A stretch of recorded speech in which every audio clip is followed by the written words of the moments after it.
Chapter 3:13. Since senior brother says so, I'll accept, Yun Jyoga said straightforwardly. Then let's go. Su Junxing was very satisfied with Yun Jyoga's attitude and brought her to the front.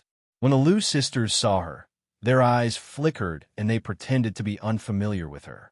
Junior sister Liu, I heard that you two were close to junior brother Yun Jio on the first peak. Now that he's here, you two have another backer. Are you happy? Su Junxing said with a smile. Senior brother Su, you really like to joke.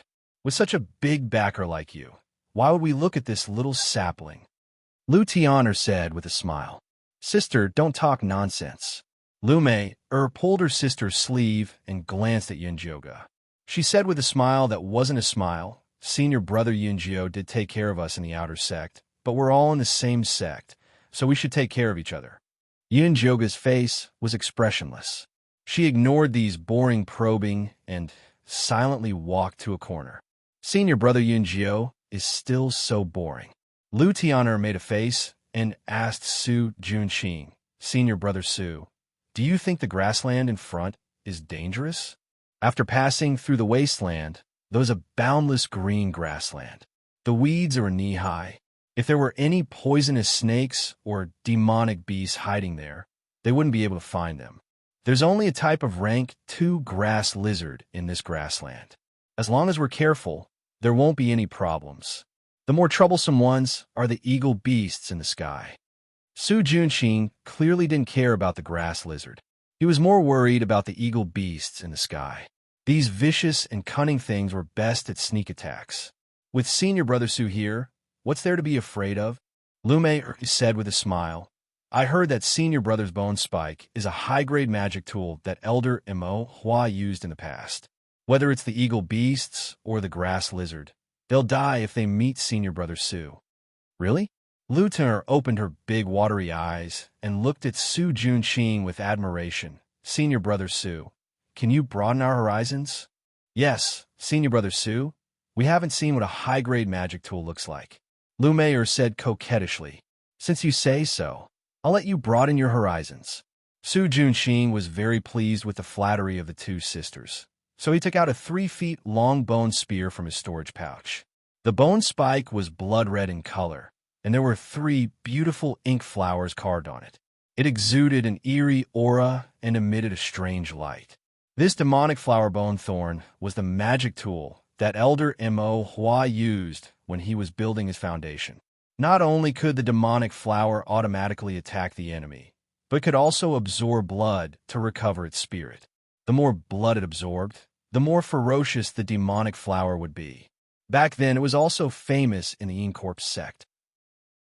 When Elder Ink Flower brought it over to reward Su Junxing, all the Ink Flower Peak disciples were so jealous that their eyes turned red. Su Junxing himself was very satisfied with this bone spike. Wow! The Liu sisters looked envious, but their hearts were filled with jealousy. They both used their looks to please people, but this Su Junxing obtained an corpse and a treasure. How could he have such a good life? Yun Jioga silently glanced at Su Junxing's bone spike. The set of bone spikes that Zishang made for her was not inferior to this demonic flower bone thorn, and even had more runes than it. However, this magic tool had killed over 1,000 people in the hands of Elder Mo Hua, so the bloody aura on it was far inferior to Yun Jioga's bone spike. Su Junxing had Yi Yunji, the Yin Spirit Dao body, and such a powerful magic tool. Even if his cultivation was suppressed to Qi Disciple level 5, he would not be easy to deal with. There's something strange about this place. At this moment, Zishang's soft voice entered Yun Jioga's ears. What's strange? Yun Jioga replied in her heart. I can't say for sure now. You have to be careful. Don't be careless. Zishang's tone was very serious. Okay. Originally, when Yun Jioga heard that there was only a group of rank 2 grass lizards, she relaxed a little. Now that she heard Zishang's words, she secretly took out a bug-repellent pill, crushed it, and sprinkled it on her clothes. No, I feel that something is wrong. I have to personally investigate. Zishang said again. What? You're leaving? This little mystic realm was so dangerous. If you leave me alone, can't I have fun? I will leave a restriction on your body. It can block 2 full power strikes from a Foundation establishment cultivator. As long as you don't cause trouble, you won't die. After Zishang appeared, he tapped Yun Jioga's arm. Yun Jioga felt a pain on her arm. She rolled up her sleeve and saw 2 purple flowers next to the mark. All right, I'm leaving. Zishang seemed to be in a hurry to reincarnate and disappeared in an instant. Hey! Yun Jioga wanted to chase after him and ask a few questions, but at this moment, Su Junqing stood up and announced that the break was over. All right, let's go.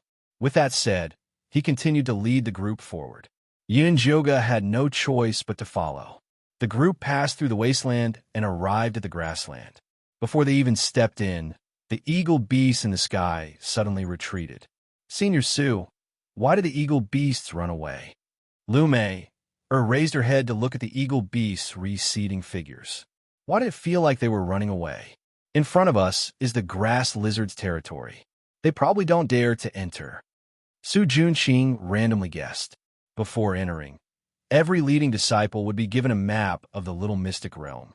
On it, the danger level of each area was clearly marked.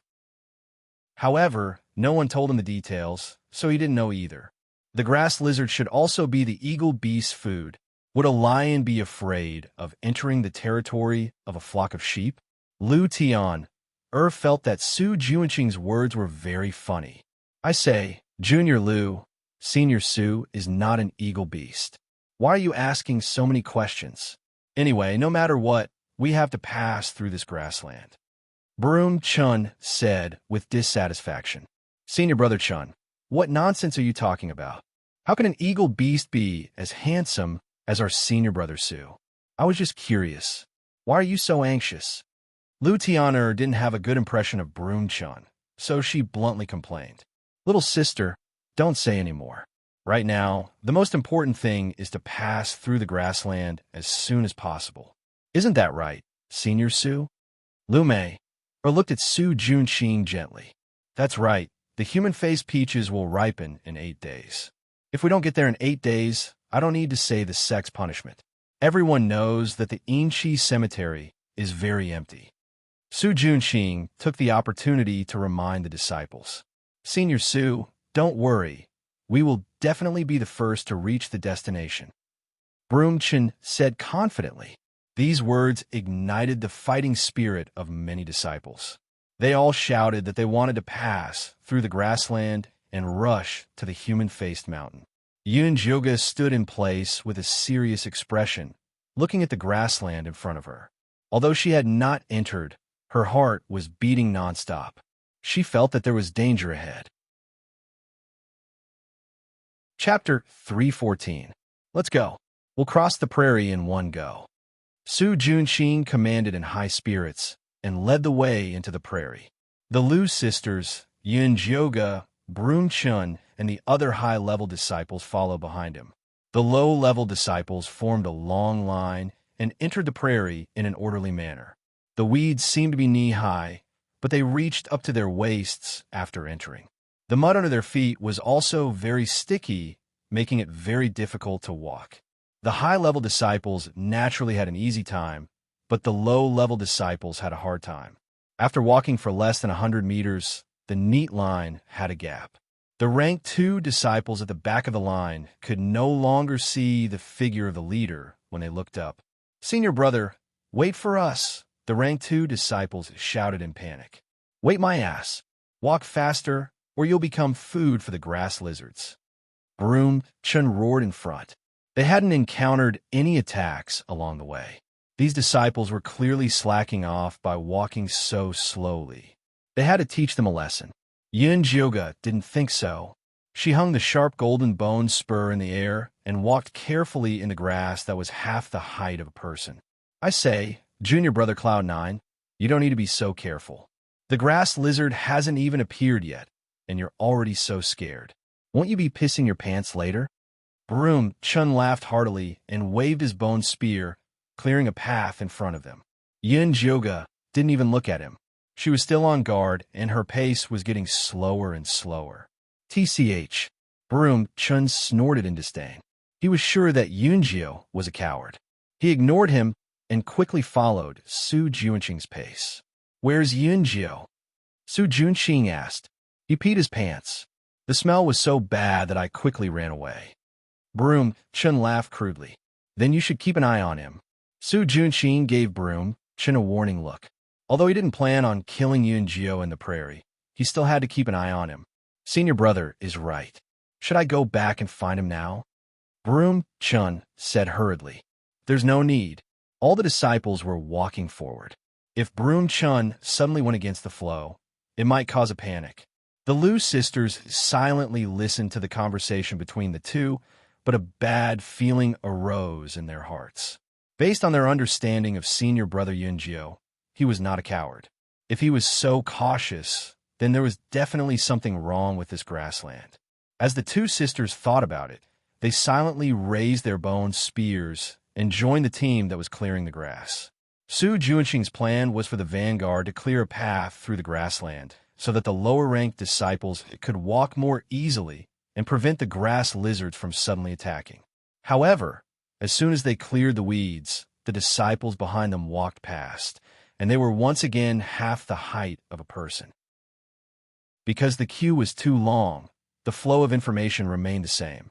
No one paid attention to such an obvious change and continued to stride forward. Some of the disciples even teased Yunjiu when they saw her slow pace. They then quickly overtook her.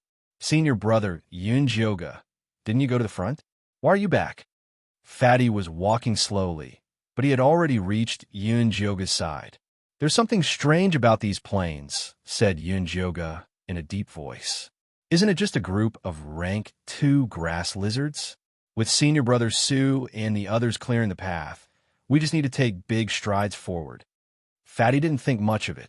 They had been here for so long without encountering a single grass lizard, so the disciples had completely let down their guard. Yes, we're taking big strides toward a dead end. Yunjiu looked at the continuously growing weeds in front of her, and the feeling of unease in her heart grew stronger. She stopped and took out a bone spear with bloodthirst runes carved on it. Senior brother, did you discover something? Fatty's heart skipped a beat, and he hurriedly asked. Yunjiu didn't answer him, and instead focused on the grassland not far away. She didn't know if it was just her imagination, but she felt that the grass was growing taller and closer to them. Not good. Everyone be careful. Yunjiu shouted in a stern voice.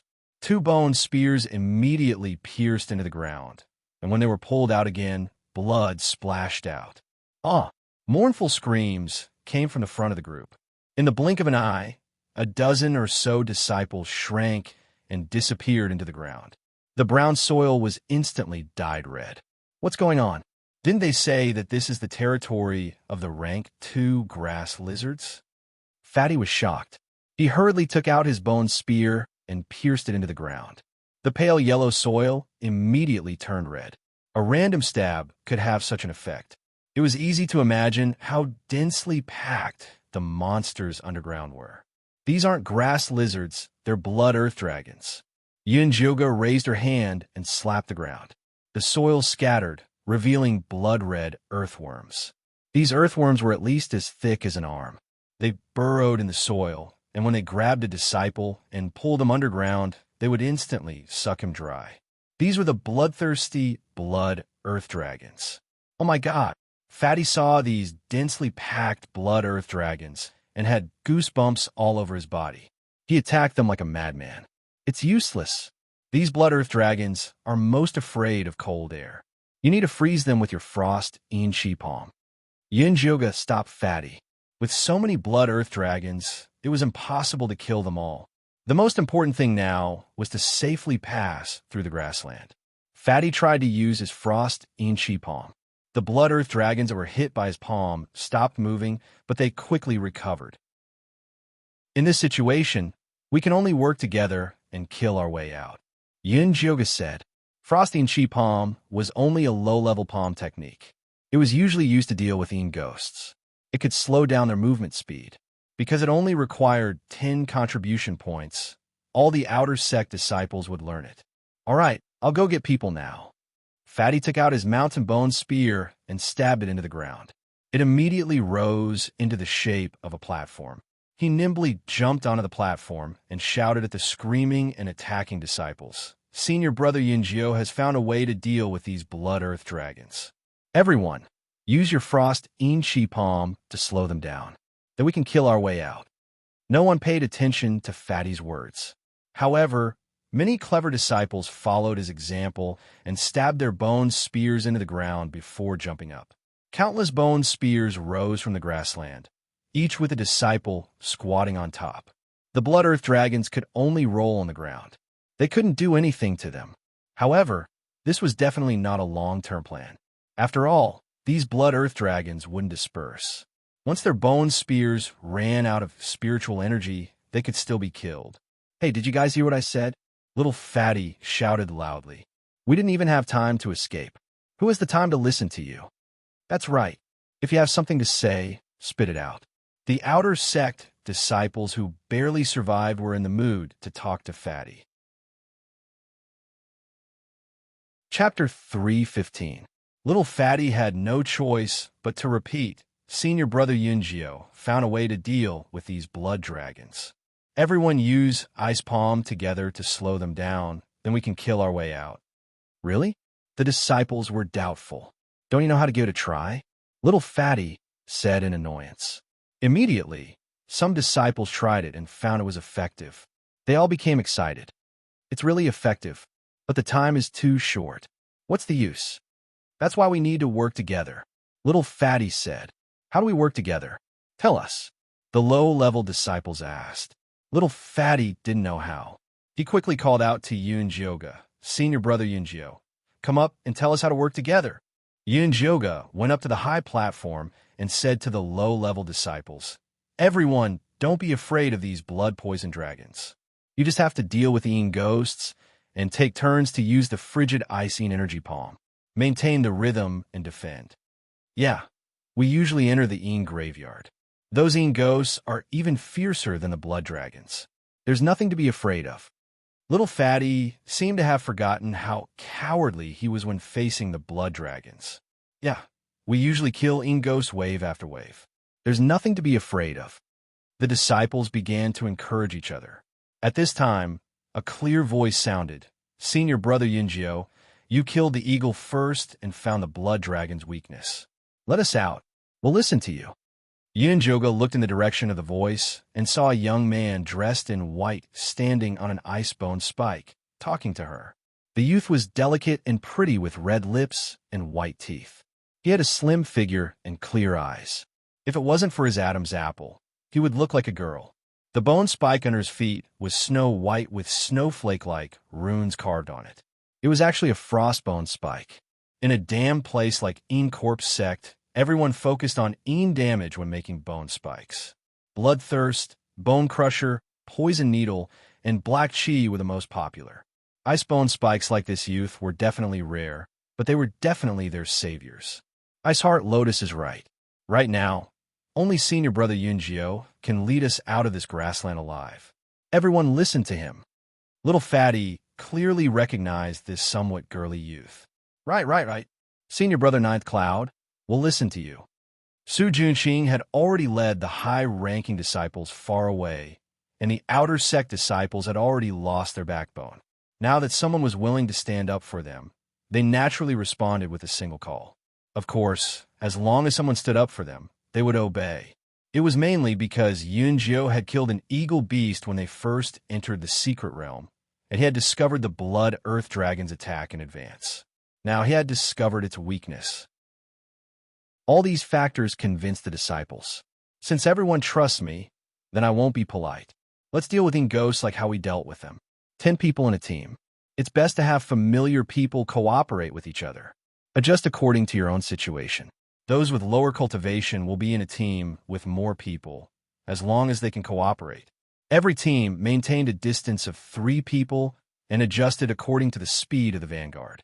Junior brother Shui, junior brother Jinlin, the 2 of you follow me to lead the way. Yunjioga immediately ordered. In fact, these outer sect disciples have been killing ghosts in the Inchi cemetery for a long time, so their ability to fight against enemies was not weak. As long as they were given a direction, it would be fine. Old Tahir here, we're still short 3 people. We need those with long legs and fast legs. These disciples immediately formed teams as if they were doing a mission after receiving the order. Very quickly, teams of 10 people were formed. They were not afraid of the extra. Low-ranking disciples usually formed teams of 15 to 20 people when they went to the Inchi cemetery. Now, it was the same as usual. Senior brother Yunjio, can we do it with just the 3 of us? Little Fatty looked worried. The task of the vanguard was the most important. They needed at least 10 people. As long as you don't slack off. Yunjioga glanced at Little Fatty. This guy had the support of an intersect leader uncle, so he must have a lot of things to protect himself. If you dare to drag us down, you're dead. Iceheart Lotus glared at Little Fatty. This young man looked weak and had a feminine name, but his personality was very fiery. Moreover, he seemed to be very familiar with Little Fatty. Yes. I definitely won't slack off. Little Fatty looked a little afraid of this Iceheart Lotus. Based on his personality of sucking up to those in power, bullying the weak, and fearing the strong, this Iceheart Lotus background was not simple. Yunjioga's thoughts spun a few times, but his face did not show any expression. He ordered in a deep voice, Junior Brother Shui, use your bone spike to open a path. Junior Brother Jean Lin, use your Frost Energy Palm to defend. Leave the rest to me. Yes. Iceheart Lotus was a straightforward person. Since he said he trusted Yunjioga, he immediately took out his Frostbone spike. A snow-white, icy air sprayed forward, and the undulating grassland in front of them immediately froze. The blood dragons at the side were also quite afraid of this cold air and retreated to the side. Let's go. Yunjioga rushed forward with Iceheart Lotus and Little Fatty. Some of the higher-ranking blood dragons immediately pounced at them without any regard for their own safety when they smelled the scent of living people. However, just as they leaped out of the ground, they were nailed down by Yunjioga's bone spike. Yunjioga was also going all out. 2 black bone spikes circled around him with black shadows. Every time they circled, countless blood dragons would die. Little Fatty only needed to focus on helping Iceheart Lotus activate the cold air. Yunjioga could also use a powerful Frost Energy Palm to fill in the gaps if the 2 of them couldn't. Yunjioga's Frost Energy Palm did not cover as large an area as others. She was very meticulous with it. If there was a gap in the path in front, she would only fill in that corner. Then she would press down with her palm and fill in the gaps in other areas. She was able to withstand 4 or 5 palm strikes from others with 1 palm strike because of her strong controllability and careful calculation of spiritual power. Iceheart Lotus's team was very impressed. This senior brother Yunjioga could attack and defend, advance and retreat. He had no doubt that even if it was just senior brother Yunjioga alone, he would be able to kill his way out of the grassland. Yunjioga, Iceheart Lotus, and Little Fatty advanced at an extremely fast speed. The team behind them also followed closely. Every one of them unleashed a frigid energy palm, one after another. That icy road was maintained in a frozen state. Even if there were occasionally blood dragons that were not afraid of death that pounced forward, they would be quickly killed by the experienced disciples. As the disciples ran, they soon realized that the blood earthen dragons were nothing compared to the nether ghosts that were coming at them endlessly. With this thought, the disciples relaxed a lot and responded more flexibly. The disciples ran all the way and none of them fell behind. They smoothly entered the depths of the grassland. Chapter 316. Everyone be careful. The area in front is equivalent to the inner area of rank 2 ghosts. Follow the team in front and don't mess up. Yunjioga reminded loudly. When the low-ranked disciples heard that it was the inner area of rank 2 ghosts, their legs began to weaken.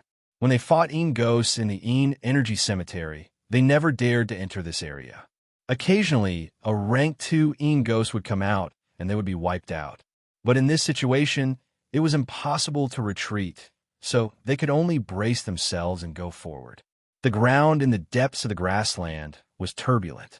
The weeds were as tall as small trees. Many blood-earth dragons revealed their ferocious bodies. The largest one was as thick as an adult's thigh. They had thick skin and powerful strength, making them very difficult to deal with. Iceheart Lotus desperately waved the frostbone spikes, but the frozen ground was undulating. Yunjioga and the others felt like they were walking on a bumpy stream. They had to increase the output of their frost-een energy palm to ensure that the ice road wouldn't crack. Because of this, her spiritual power was quickly consumed. Dense beads of sweat appeared on Iceheart Lotus's forehead. She quickly took the time to pour 2 spirit recovery pills into her mouth. The low-ranked disciples at the back also began to have casualties. Luckily, they were relatively calm and didn't make a fuss and disturb the team's morale. These disciples were very clear that death was normal after entering the inner area. They could only brace themselves and continue forward to have a path of survival. Yunjioga saw that this couldn't go on, so he said to Iceheart Lotus, "You have a mutated ice spirit root, right?" "That's right." Iceheart Lotus nodded. His spirit root would be a treasure in a righteous sect, but it was lacking in an evil sect. His cultivation method didn't match. Unfortunately, his sister-in-law was from the Encorp sect, so he could only join the Encorp sect. "Then do you know how to turn water into ice?" Yunjioga asked again. Of course. Iceheart Lotus felt that Yunjioga's question was nonsense. Ice spirit root was a mutated water spirit root. How could he not know how to play with water? "All right, I will create a water path later. You could try to turn the path into ice," Yunjioga said. This was more efficient and used less spirit power. However, it was very important to control. He didn't know if Iceheart Lotus could do it. "Senior brother Yunjio, how can we let him try a time like this?" Little Fatty hurriedly said. The entire way forward was relying on the Iceheart Lotus's frostbone thorns to open up a path. If he pulled out halfway, he wouldn't be able to deal with it. "Just do what you need to do. You don't have to worry about anything else," Yunjioga said and took out a transparent glass bottle from his storage pouch. It was filled with green mist. It looked hazy and very beautiful. "What is this?" Little Fatty couldn't help but ask. "Exterminating spirit insects." Yunjioga had specially refined it before entering the mystic realm. Originally, he wanted to deal with the poisonous mosquitoes and other demon beasts that would appear in the miasma, but now it was more suitable to deal with the blood earth dragon. Especially now that they were on the upwind side and the wind was blowing downwards, it was simply the right time, place, and people. Exterminating spirit insects. Fatty curled his lips. The name sounded really tacky. Yunjioga ignored him and forcefully threw out the spirit insect bottle. The small glass bottle tumbled in the air. Just as it was about to hit the ground, a bone spear filled with black mist instantly pierced through it. This was Yunjioga's third bone spear, the poison gas thorn. It finally made its appearance. The green mist spread out and was restricted into a long line by the bone spurs that were constantly shuttling back and forth. Following this, the mist condensed into small green clouds and dark green raindrops began to fall. The raindrops made a sizzling sound as they landed on the ground. The previously arrogant poison earth dragon immediately turned into a pool of blood after being drenched by the dark green raindrops. In the blink of an eye, the long path had turned into a river of blood. Little Fatty's mouth was so big that an egg could be stuffed in it. My God, this exterminating spirit insects is too powerful. It was only then that Little Fatty recalled a rumor that senior brother Yunjio was a poison master. However, after entering the sect, he was always in closed-door cultivation and didn't make any more poisons, so the rumor died down. Iceheart Lotus couldn't help but swallow her saliva. If Yunjio used this move to deal with them, there wouldn't be many people here who could withstand it. What are you spacing out for? Hurry up and freeze the blood. Yunjioga glanced at Iceheart Lotus. Why was this child in a daze? Oh. Iceheart Lotus regained her senses and immediately spat out cold air at the blood. This time, he didn't make a big move, but controlled it with a purpose. The blood river slowly froze, leaving only a trace of cold air outside. Although the final path was a bit wider than before, it was still not bad. Let's go. Yunjioga used the exterminating spirit insects and the poison gas thorn to create blood rivers. Iceheart Lotus was in charge of freezing the blood rivers. Little Fatty was in charge of killing the blood earth dragons that had fallen into the net. The low-level disciples hurriedly followed behind. Just like this, the group of people finally killed their way out of the grassland. When they saw the barren wasteland, many disciples cried tears of joy, tears of escaping death. It's not safe enough here. Let's go a bit further. Yunjoga quickly said. Now wasn't the time to relax. Who knew if those blood earth dragons would come out? Many people were already paralyzed on the ground, but when they heard her words, they immediately jumped up and continued forward. 3 miles away from the grassland, Su Junqing and the others had just stopped to rest when they heard the sound of chaotic footsteps. Go take a look. Su Junqing indicated to Broom Chun. Yes. Although Broom Chun was extremely tired, he didn't dare disobey Su Junqing's orders. He dragged his heavy body up a tall stone pile and looked into the distance. He was so shocked that he almost fell down. What's wrong? Su Junqing asked. I saw those low-level disciples come out of the grassland. There's about 700 of them. Broom Chun said in disbelief. He thought that other than their elite team, the low-level disciples had all died in the grassland. How is that possible? Su Junqing didn't believe it. Those blood earth dragons in the depths of the grassland were all rank 2. If it wasn't for his demonic flower, Thorn, opening the way, they wouldn't have made it out alive. It's true. If you can, come take a look. Broom Chun said. Before Su Junqing could move, the Lu sisters had already climbed up the stone pile. When they saw senior brother Yunjoga's cold, demonic face, they were so excited that they almost cried. They knew that with senior brother Yunjoga's strength, there was no way he would die in the grassland. Senior brother Yunjoga, there's someone on the stone pile over there. Little Fatty shouted. It's the Lu sisters. Yunjoga's eyes were sharp. He immediately saw the ruby headdress the Lu sisters were wearing. We finally caught up with the main group. The disciples pulled themselves together and walked toward the stone pile. Soon, they met up with Su Junqing and the others. Chapter 317. Senior Brother Su, what happened to you guys? Little Fatty thought they were already in a miserable state, but Su Junqing and the rest were in an even worse state. The Lu sisters and Broom were covered in blood, exhausted, and in a sorry state. Many of them were injured and moaning on the ground. In comparison, Little Fatty, Yunjoga, and the rest were so clean that they didn't look like they had just gone through a bloody battle.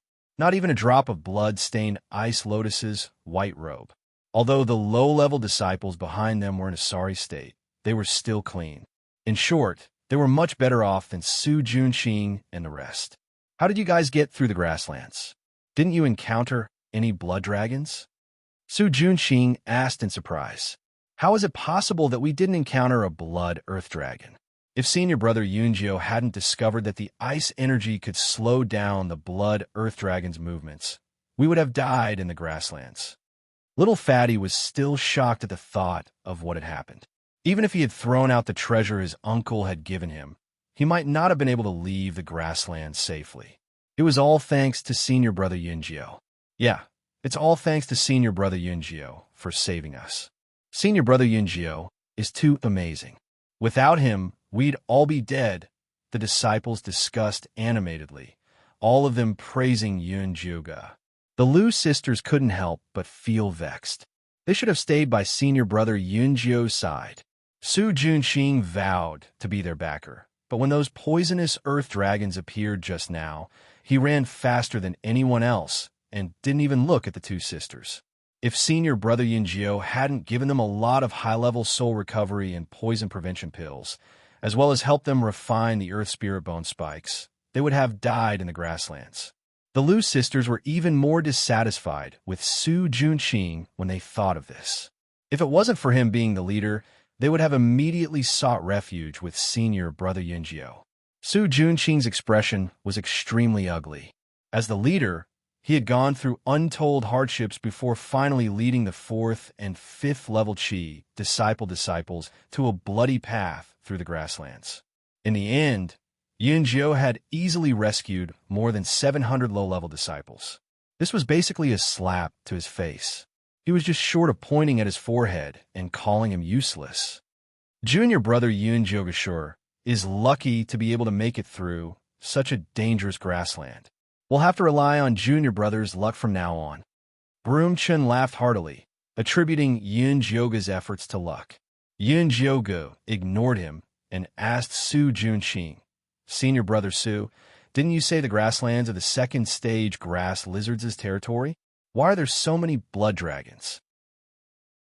She asked not because she was doubting, but because she really felt this grasslands were abnormal. The number and level of the blood earth dragons were simply too high. If it was like this in the past, then it was impossible for the Een Corpse sect not to remind them. Junior brother Yunjio, what do you mean by that? This is senior brother Su's first time entering this dungeon. How could he have known that there were so many blood earth dragons in this grassland? How can you blame him? Su Yun E Yun, Su Yun, Yun Yun Yun, Yun Yun Shi. Yun Jiugu found a corner to rest when she saw that Yun Jiugu was no longer in the mood to discuss these abnormalities. Broom Chun felt that he had chased Yun Jiugu away, so he happily called out to the disciples, "You've all worked hard. Let's rest. I'm so tired." The disciple immediately sat down on the ground and began treating his wounds and resting. Iceheart Lotus and Lil Fatty ran to Yun Jiuji's side. "Yun Jiuga, do you still have more of that spirit insect extermination?" Lil Fatty asked with a round face. Other than selling information, this guy also did some profiteering. The power of that spirit insect extermination had really opened his eyes. If he could sell it outside, it would definitely be a good price. This poison is not easy to refine. I only have a few bottles, and I've used them all. Yin Jiugu wouldn't sell them, even if she had them. Spirit insect extermination required 49 different poisons to refine. The process was very complicated. If it wasn't for this little secret realm, she wouldn't have refined it. Moreover, this kind of large-scale poison was harmful to the world. It was fine to use it to save one's life, but it was a sin to use it to make money. Yin Jiuji's roots were very upright. If Yin Jiuge has more good stuff like this in the future, you must inform me in advance. We could discuss the price. Lil Fatty said unwillingly. Yin Jiuge nodded perfunctorily. The poison she concocted was for her own use, and she never sold it. At this moment, Iceheart Lotus came over and pushed Lil Fatty away. She then asked seriously, "Yin Jiuge, you usually cultivate your control." Yin Jiuge couldn't possibly tell Iceheart Lotus that her control came from her dual cultivation with Zishang. That beast, right? That beast caught her for dual cultivation every day, but the amount of spiritual energy produced was so little. In order to escape from the abyss of suffering, she had no choice but to carefully control her spiritual energy and slowly remove the poison in her dantian. After a long period of time, this control came out. TSK, this is Yun Jiuji's unique secret. Can I tell you? Lil Fatty thought it was inconvenient for Yun Jiuge to say it, so he quickly tried to smooth things over. I was indeed rash. Iceheart Lotus scratched her head in embarrassment. Her naive look was much cuter than Lu Tianer. Actually, it's not a secret. It's just that my method isn't suitable for you. If you want to practice, you can try condensing a ball of water on your fingertip, then add one to each finger. Yin Jiuge gave Iceheart Lotus an idea. Although the ice spirit root was a variation of the water spirit root, Iceheart Lotus clearly only focused on cultivating the ice spirit root. She had forgotten that water was the origin. Only by understanding the profound meaning of water could she use the ice spirit root. All right, I'll try. Iceheart Lotus first raised her thumb and condensed a water droplet, then her index finger. The first two fingers were relatively smooth, but when the water droplet appeared on the third finger, the first two fingers disappeared. When your 10 fingers can be as regular as the rain, that's when you'll succeed.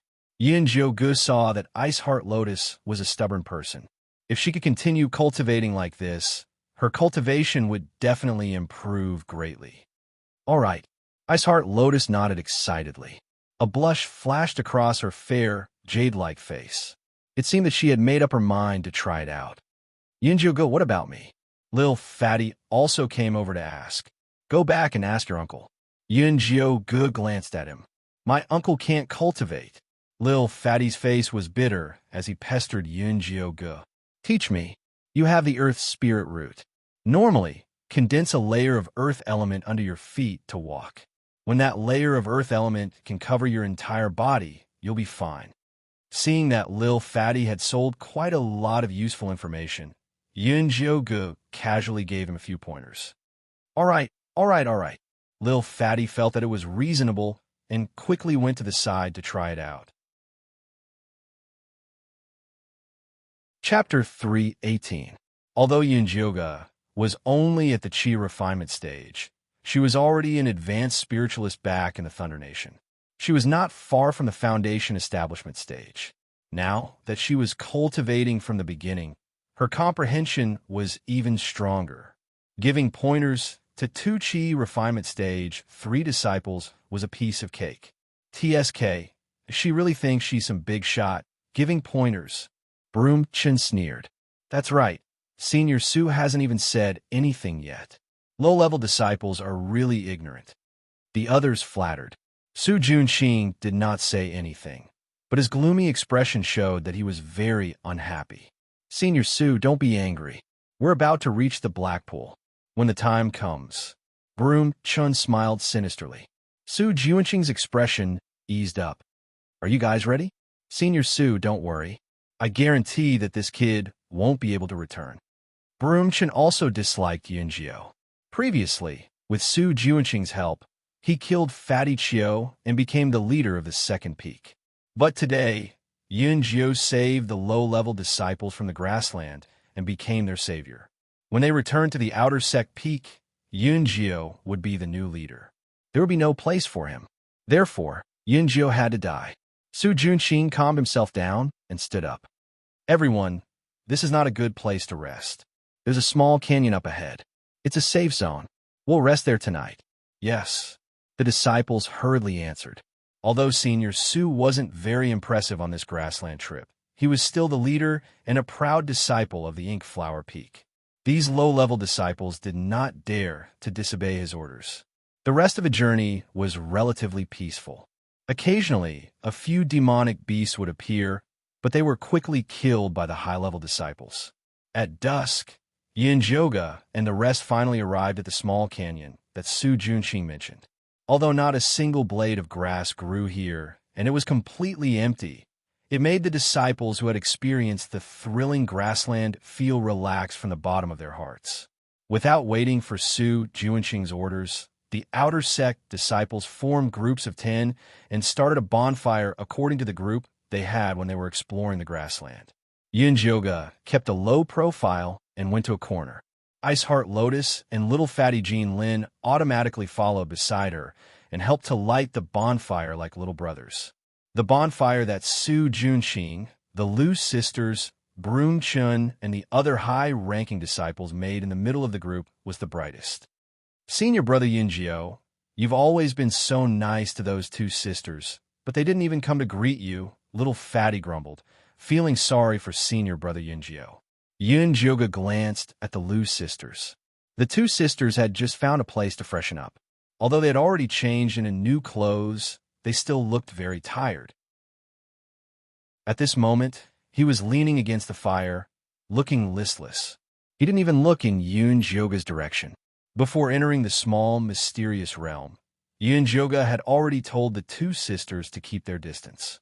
Unless Su Junqing made a move, they would not contact him, so he was very satisfied with their attitude. Senior brother Su, didn't the sect give you a map? Tell us about the places we're going to pass by. Broom Chun raised his voice and asked. Yeah, if you tell us, we can all discuss it.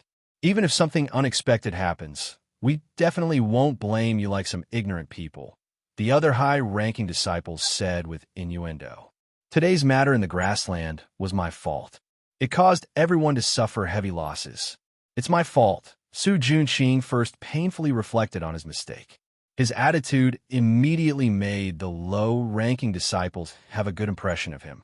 The Corp sect's inner sect disciples always had their eyes on the top of their heads. Even if they did something wrong, they wouldn't admit it to a low-ranking disciple. Su Juanqing's attitude was really rare. Senior Brother Su, please don't say that. If it wasn't for you leading the way and fighting a bloody battle, we would already be dead. Without you, we wouldn't have been able to get here. Broom Chun and the others immediately flattered Su Juanqing. When the atmosphere was almost ready, Su Juanqing then said, "According to the sect's map, we still have to pass through the Death Swamp. This swamp is filled with miasma. Not only are there groups of poisonous mosquitoes and insects, there are also many armored crocodiles hiding there. It's even more dangerous than the grassland." Su Juanqing's expression became serious. He definitely wasn't trying to scare them. Every time they passed through this swamp, more than half of them would die. Even he had to be extremely careful. Heavens, then wouldn't we be courting death by going to the swamp? Broom Chan shouted exaggeratedly. When the low-ranking disciples heard this news, they turned pale with fright. Before they entered the secret realm, there were more than 1,000 people. Now that they passed the grassland, there were only 700 people left. If the swamp was even more dangerous than the grassland, then wouldn't it be a 9 out of 10 chance of survival? Lu Tian Air pitifully grabbed her sister's hand. Su Juanqing couldn't be relied on. They had to think of a way to go to Senior Brother Yinjiao. Lu Mei Air patted her sister's hand. With the current situation, they could only take it one step at a time. "Senior Brother Yinjiao, what should we do?" Little Fatty also swallowed his saliva. Although his uncle gave him a protective talisman to pass through the swamp, after the thrilling experience in the grassland, he didn't believe that this protective talisman would be effective. Listen to what he has to say. Yin Jiuge looked at Su Juanqing's expression. He didn't just say it to scare everyone. He definitely had a way to deal with it. Sure enough, Su Juanqing waited for the outer sect disciples to finish their discussion before saying, "Although the Death Swamp is dangerous, the sect has found a way to deal with it after so many years." "What way?" "Senior Brother, hurry up and say it." At this point, no one wanted to die. "Everyone, listen to me." Su Juanqing gestured for everyone to calm down. After everyone quieted down, he said, "If we want to successfully pass through the Death Swamp, we have to go to the Black Water Pond that is 10 miles away from here to find the Black Crystal Watergrass. This kind of watergrass can not only dispel the miasma, it can also get rid of poisonous insects. As long as you carry it on your body, even the armored crocodiles won't easily get close." Is the Black Water Pond very dangerous? They had just experienced a huge battle and were really scared out of their wits. There's a school of second-level sharp fong fish in the Blackwater Pond, but the sect specially refined a type of pill to avoid them. If we sneak in at night, we won't encounter any danger. Su Juanqing continued. "Senior Brother Su, I volunteered to help everyone find the Black Crystal Watergrass." Broom Chun stood up, instantly receiving a round of applause. Someone volunteered to do such a dangerous thing. He had to be encouraged. Junior Brother Chun is indeed a good person. I have a total of 6 pills here, and you can choose another 5 people to go with you. Su Juanqing said. Junior Brother Wang, Junior Brother Chiu. Broom Chun picked 5 of his subordinates in one breath, and finally pointed in Yun Jiuji's direction. He smiled and said, "Junior Brother Yunjio's luck is so strong. I also hope that I can benefit from his luck and help everyone bring back the Black Crystal Watergrass." Chapter 319. When Lu Tiana heard Broom Chen's words, she tightened her grip on Lu Mei-er's hand. She opened her mouth to say something, but could not say a word. Su Juanqing and Broom Chun were obviously targeting Senior Brother Yinjiao. Even if they objected, it would be useless. Instead, it would arouse Su Juanqing's suspicion. Beside the bonfire, Yinjiao lowered his reddened eyes. His pale face was expressionless, as if he did not know Su Juanqing was targeting him. "I'll go too," Iceheart Lotus suddenly said. Her beautiful eyes reflected the bonfire with a determined glow. Little Fatty hesitated for a moment before saying, Then I'll go too." His voice was so soft that it sounded like a buzzing mosquito. Su Juanqing frowned slightly. Although Iceheart Lotus and Jean Lin were outer sect disciples, there were people in the inner sect. Furthermore, they were not ordinary people. It was fine if something happened to them in the grasslands, but if people knew that he had sent them on a dangerous mission, they would probably hold a grudge. He had to think of a way to stop these two troublemakers. At that moment, Yin Jiogu said lightly, "The quality of the people for this mission is not the quantity. I'll go with Senior Brother Chun." Senior Brother Yin Jio. Ice Heart Lotus frowned. Could he not tell that Su Junqing was deliberately messing with him? Perhaps they had already set up a trap at the Black Pool. Where do we set off? Yin Jiogu looked at Su Junqing. If Su Junqing was leading the team personally, she would still have some reservations. Broom Chun and a few small shrimps. Killing them in minutes was not difficult at all. After midnight, Su Junqing smiled. He could not be more satisfied with Yun Jiuji's cooperation. All right, Yin Jiogu nodded. Then, he said to Ice Heart Lotus and Little Fatty, "I'm tired. I need a rest. You guys go to the side." With that said, he found a place to close his eyes. Ice Heart Lotus and Little Fatty looked at each other. Not knowing what to say, they obediently went to the side. After Su Junqing arranged for the patrolling disciples, he let them sleep on the ground. The night in the small mystic realm was gloomy. There were no stars or moon. The clouds were thick and there was no wind. It was so hot that it was uncomfortable. Although everyone had insect repellent on them, the dark green mosquitoes still buzzed around them. If they were accidentally stared at, they would immediately become a blood bag. Even if they wanted to sleep, it would be very difficult. Su Junqing was also annoyed by the bugs. He opened his eyes and looked at the Lu sisters, only to see that they were refreshed and there were no mosquitoes on them. He couldn't help but wake Lu Tiana up and ask, "Junior Sister Lu, do you have any special insect repellent pills on you?" "No, we also use the insect repellent powder given by the sect." Lu Tiana blinked her big eyes and pretended to be ignorant. There was no way she would tell Su Junqing that she had used Senior Brother Yun Jio's bug repellent. "Senior Brother, have you used up all of your insect repellent powder?" "I still have some here, Senior Brother. Take it."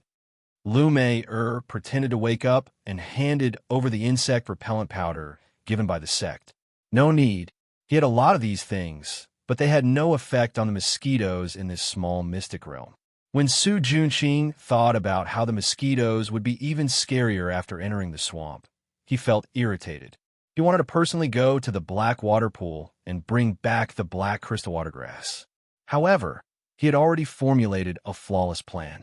He believed that Broom Chun and the others would definitely be able to kill Cloud9 and bring back the black crystal aquatic grass. Su Junqing felt much better when he thought of this. He decided not to sleep anymore and sat up to wait for the time to come. When the time came, Yin Jiogu got up on time. Many disciples also opened their eyes secretly. Ice Heart Lotus and Lil Fatty looked at Broom Chun and the others nervously. "Senior Brother Su, can you give us the pills now?" Broom Chun and his 4 subordinates surrounded Su Junqing. "Keep these maps and pills well." Su Junqing took out a map and a small white jade bottle. "Senior Brother Su, you can't put all your eggs in the same basket. This black water pool is so dangerous.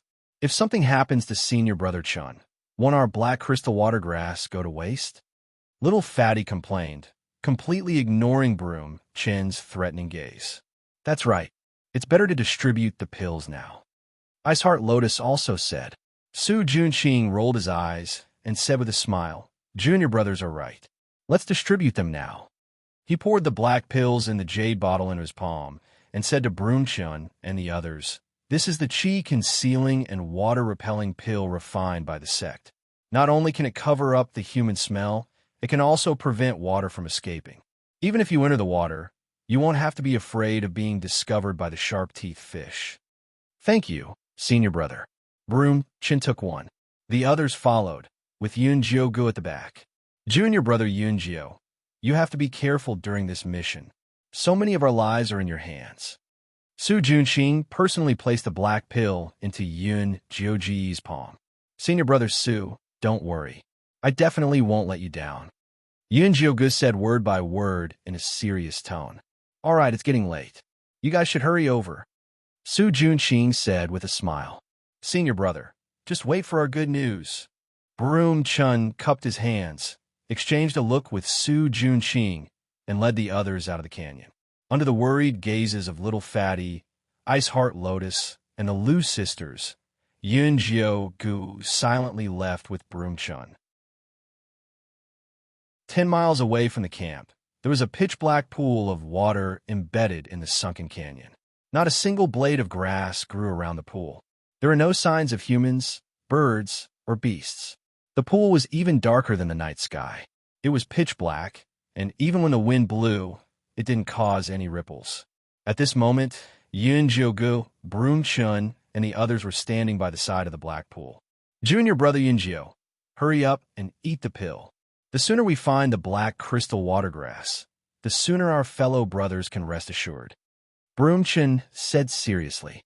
Under the nervous gazes of Broom Chun and the others, Yun Jiaogu slowly put the black pill that Su Junqing had just given him into his mouth. Then he placed his tongue on the roof of his mouth. Although Broom Chun heaved a sigh of relief, he didn't dare show it on his face. Instead, he pretended as if nothing had happened and said to the others, "Everyone relax. After eating this pill, the sharp-toothed fish will definitely avoid us. Let's hurry into the water and try to get more black crystal watergrass back." After saying that, he called out to Yunjiao, "Go. Junior brother Yunjiao, you go first." Their plan was to kill Yunjiao in the water. If he didn't go into the water, it would be troublesome. "Let's go together," Yunjiao said calmly. "All right, then let's go together." Broom Chun nodded readily, then led the way into the pool. "Junior brother Yunjiao, let's go."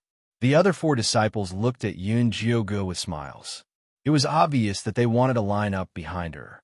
Yunjiao didn't say anything else and went straight into the black pool. The other 4 disciples' eyes flashed with viciousness as they followed behind her into the water. Chapter 320. The water of the black pool was very cold, as if it was made of enchi. The visibility in the water was very low, and it was as dark as the deep sea. Broom Chun took out a light blue bead from his storage bag. After inserting spirit energy into it, it emitted a faint light, illuminating the surroundings within a 10-meter radius. Yin Joga nimbly swam in the water, maintaining a certain distance from Broom Chun and the others. Broom Chun didn't have any intention of approaching her. He brought his subordinates to the depths of the pool and found a cluster of black water plants, emitting a gentle and beautiful light. Broom Chun shook the bead in Yun Joga's hand, and the light turned into a line of large words. "We'll go pick it. You protect us." Yun Joga patted the water, indicating her agreement. Broom Chun and the others slowly sank to the bottom of the pool, and then reached out to grab the black crystal water plants and forcefully pulled them out. The originally calm water immediately began to churn, as if a slumbering monster was awakening. Following that, the water in the distance began to ripple, and countless large fish with snow-white scales swam towards Yunjoga. The fish's mouths were filled with fine white teeth, and it was obvious they weren't vegetarians.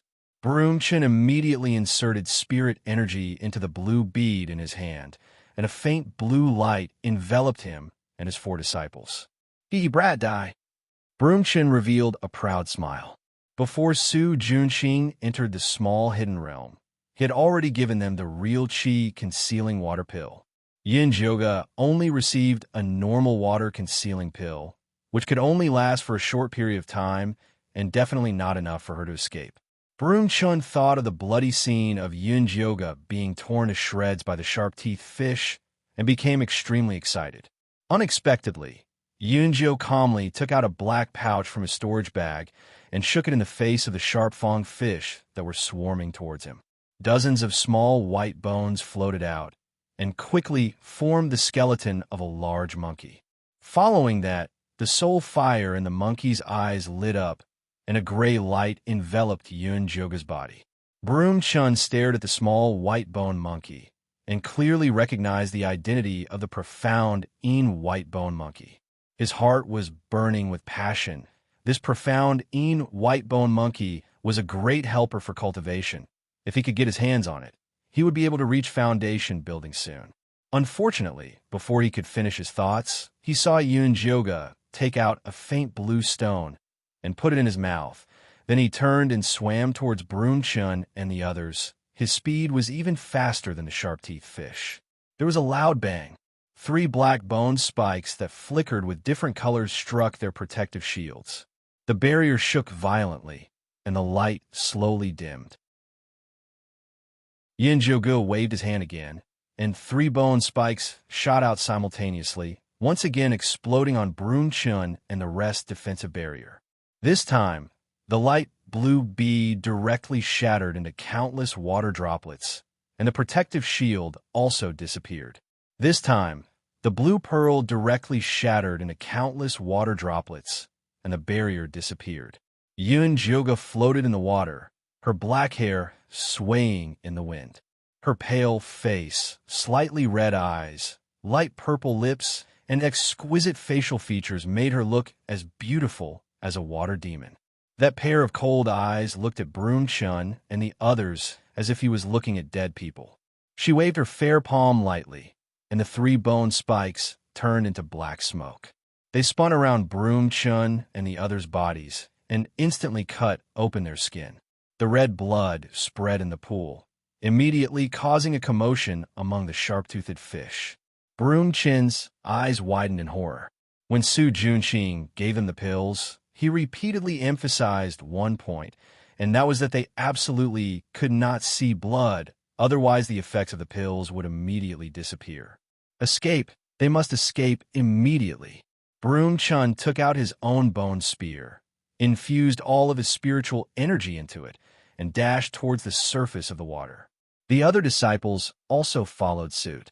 Yunjioga landed in the middle of the black crystal aquatic grass and watched as they frantically fled. He slowly began to harvest the black crystal aquatic grass. In terms of concealing one's aura and avoiding water, was there anything more awesome than the mystic white skeleton monkey and the blue water crystal? Those sharp-toothed fishes ignored her and the white bone monkey, crazily chasing after Broom-chun and the others. Broom-chun and the others struggled with all their might in the water, but their flesh was still bitten off by the sharp-toothed fishes. The entire pool was dyed red with blood. In the small canyon, Su Junqing was not sleepy at all. From time to time, he would glance at the entrance of the canyon. According to his calculations, Broom-chun and the others should have completed their mission and returned. Why was there still no movement?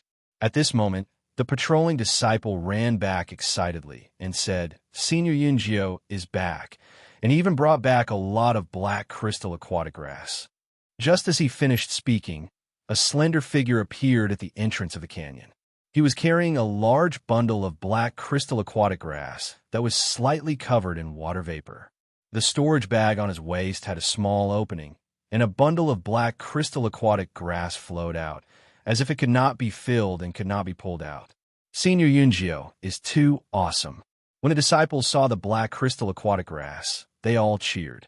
What did it mean for Senior Yunjio to carry it on his back? It meant that the storage bag could not hold it anymore. These low-level disciples were previously worried that there would not be enough black crystal aquatic grass, and that they would not receive much. Now, it seemed that there was more than enough. When Su Junqing saw that Yunjioga had returned, he was so angry that he almost exploded. Broom-chun and the others were really useless. The trap that he had meticulously designed actually allowed Yunjioga to survive. Senior Su, with so many black crystal aquatic grass, we should have no problem crossing the deathly swamp, right? Lu Tianer acted as if she did not see Su Junqing's ugly expression and asked with a sweet smile. It shouldn't be a problem. Su Junqing forced a smile. Senior Su, fortunately, we did not disappoint you. Yunjioga threw the pile of black crystal aquatic grass in front of Su Junqing. Junior Yunjio is really lucky. Su Junqing squeezed out a comforting smile, then looked behind Yunjioga and asked, "Where are Junior Chun and the others?" Senior Chun and the others accidentally cut their hands while picking the black crystal aquatic grass and attracted a lot of sharp-toothed fish. At that time, the situation was critical, and for the sake of the bigger picture, they let me leave with the black crystal aquatic grass first. In the end, they were surrounded by the sharp-toothed fish and died in the line of duty. Not even their bones were left. Yin Jiuji's face was expressionless, but his voice was filled with pain. Sob, sob, sob. Senior Chun is really righteous. Sob, sob, sob. We will not forget Senior Chen's kindness. The Lu sisters immediately started sobbing. All the disciples also expressed that Senior Chun had died a worthy death and that they would definitely remember it in their hearts. Pui, what do you mean by dying in the line of duty?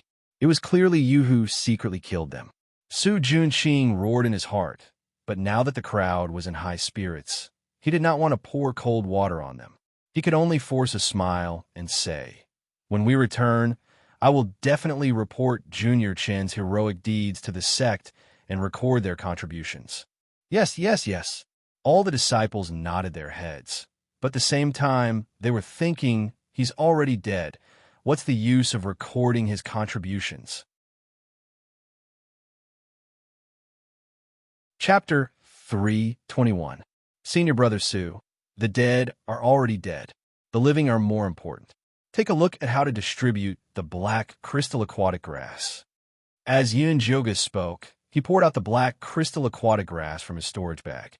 She had purposely dove into the deepest part of the black water pool and found a patch of black crystal aquatic grass that was over 100 years old. She even picked the best quality ones. Each of the black crystal aquatic grass was 3 feet long and completely black. They shone faintly even after leaving the water. It was obvious that they were of the highest quality. These black crystal aquatic grass are of high quality. Everyone only needs one. Su Junqing focused and distributed the black crystal aquatic grass. The human-sized black crystal aquatic grass was distributed to more than 700 disciples. There was still a large pile left.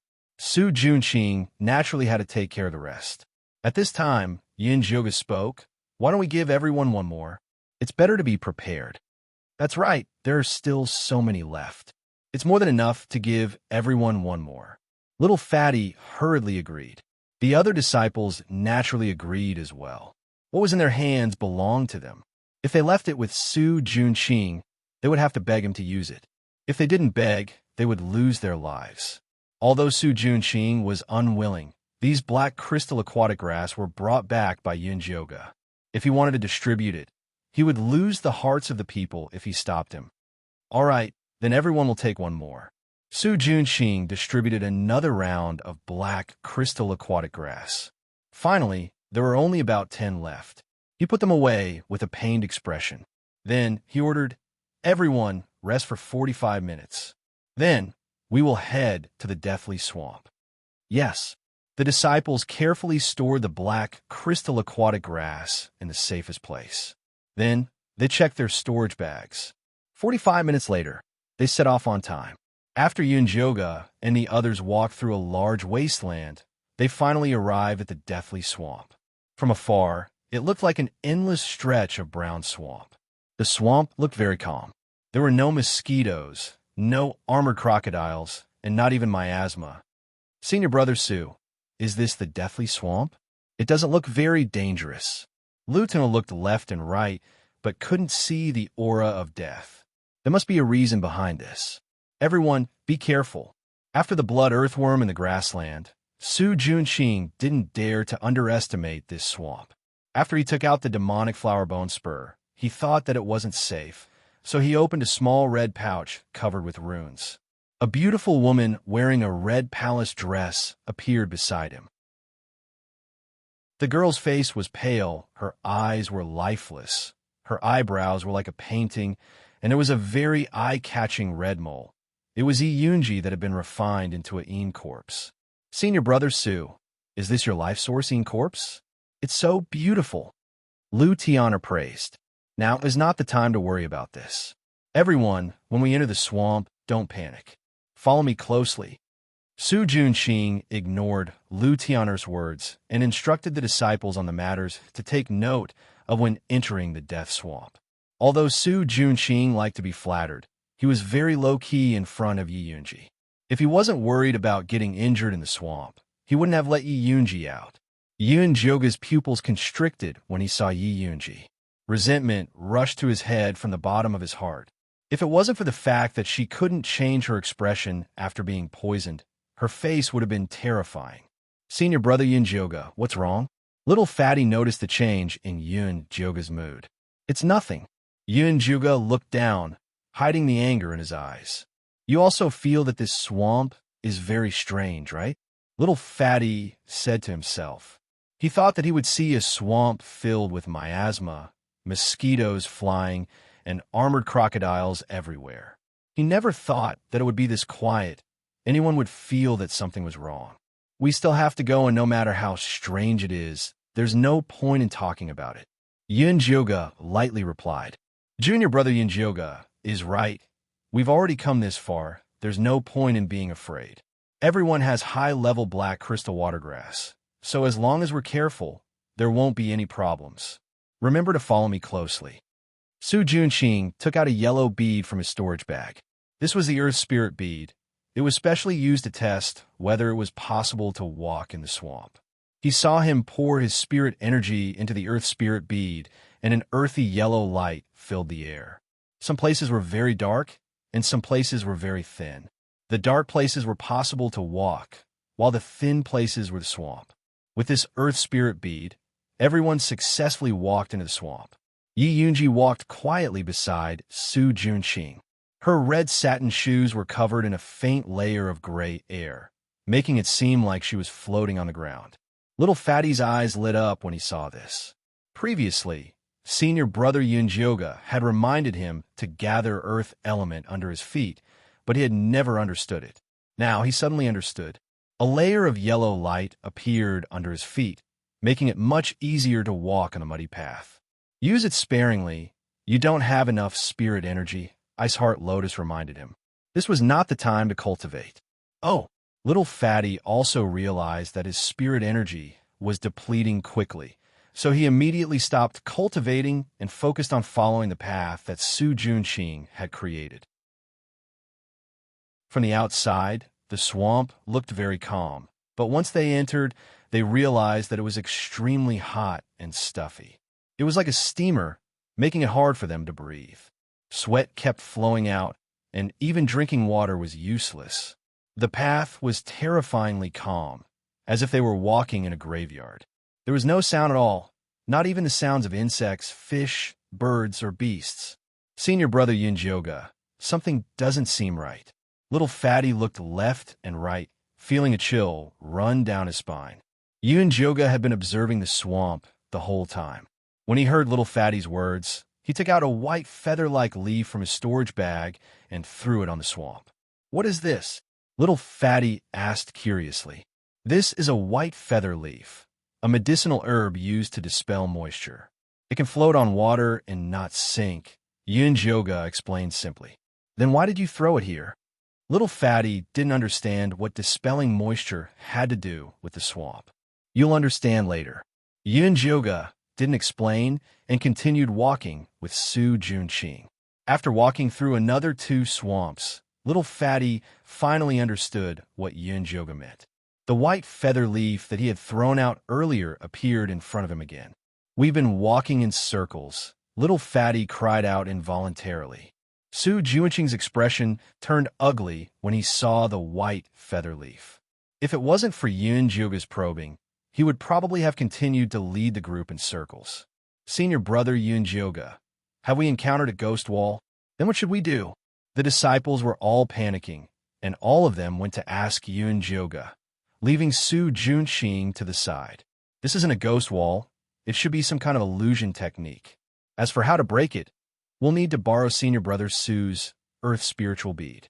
Yun Joga looked at Su Junqing indifferently. She couldn't open her spiritual eye, so she could only rely on external objects. Chapter 3:22. Su Junqing's expression changed, but he still obediently took out the earth spirit bead.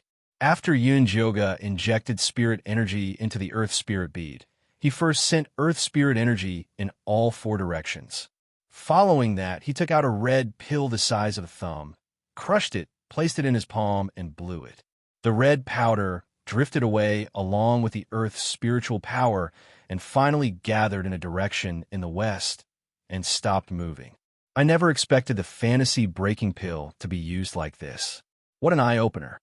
Iceheart Lotus said emotionally. His sister-in-law was a level 4 alchemist of Ian Corp's sect. He had been by her side since he was young and thought that he had seen a lot. He never expected that he would gain new knowledge today. Everyone, attack that place with me. Yun Joga was the first to raise a black bone spike and attack the place where the red powder was gathered. Su Junxing also raised his demonic flower bone spike and turned into a black stream of light that followed behind Yun Joga's bone spike. Amidst the rumbling, a dark green flower suddenly appeared in the originally empty place. The stamen of the flower was in the shape of a bloody mouth, and it was constantly breathing out black mist. Su Junxing pinched his fingers, and the 3 black flowers on the demonic flower bone spike flew out and tore the strange green flower into pieces. After the illusion was dispelled, the real death swamp appeared in front of everyone. Rolling reddish-gray mist instantly appeared with mosquitoes flying around. The armored crocodiles were at their feet in the swamp, waiting for them to fall into the pot with their mouths wide open. A disciple accidentally fell into the swamp in a panic and was immediately drowned by the armored crocodiles. Yun Joga reacted quickly and shot out a yin chi rope to pull the person up. In the end, the area below his waist was badly mangled by the armored crocodiles. Many disciples turned pale with fright when they saw the bloody scene. The group began to panic. Everyone has the black crystal watergrass on you. These armored crocodiles will not approach you. Just hold your ground. Su Junxing tried to calm the disciples, but no one cared about him. Form groups of 10 and look out for each other. Pay attention to where you step.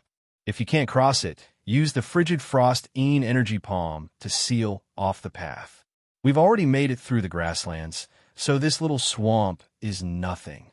Yun Joga concentrated his energy into his dantian, and his clear voice entered everyone's ears. Don't be afraid. Senior Yunjio will definitely lead us through this. Little Fatty and Iceheart Lotus comforted. The disciples immediately quieted down. Only then did they realize that the black crystal watergrass on them was emitting a black mist with a fishy smell. Not only did it isolate the red miasma, but it also prevented the mosquitoes from approaching.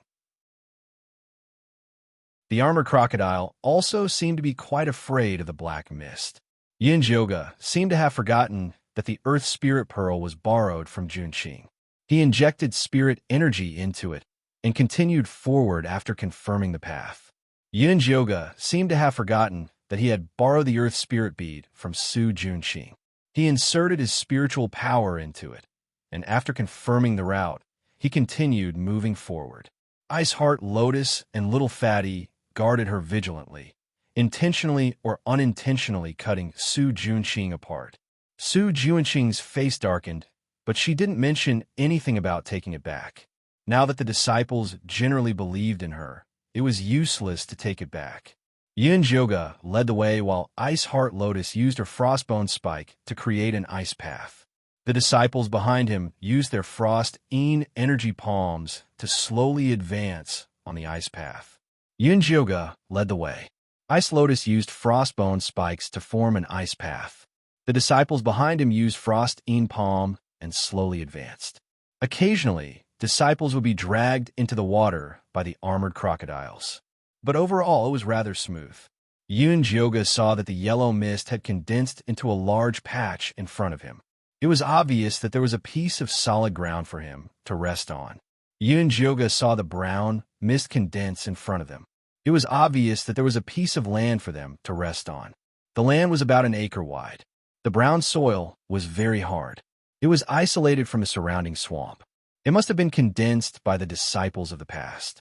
Junior Yunjio, Su Junxing was about to retrieve the Earth Spirit Pearl. Suddenly, screams and the sound of the armored crocodiles chewing on bones came from the east of the miasma. Not only that, but they were also shooting out bone spikes. The reddish-gray miasma stirred. It was obvious that an intense battle had taken place. The disciples of the other outer sect peaks have been attacked. Yunjioga looked in that direction. He had no idea which outer sect peak it was. Little Fatty's heart sank. He really wanted to say that they should avoid it. They had a competitive relationship with the other outer sect disciples. It was good enough that they didn't hit them when they were down. Saving them was impossible. Who's in front?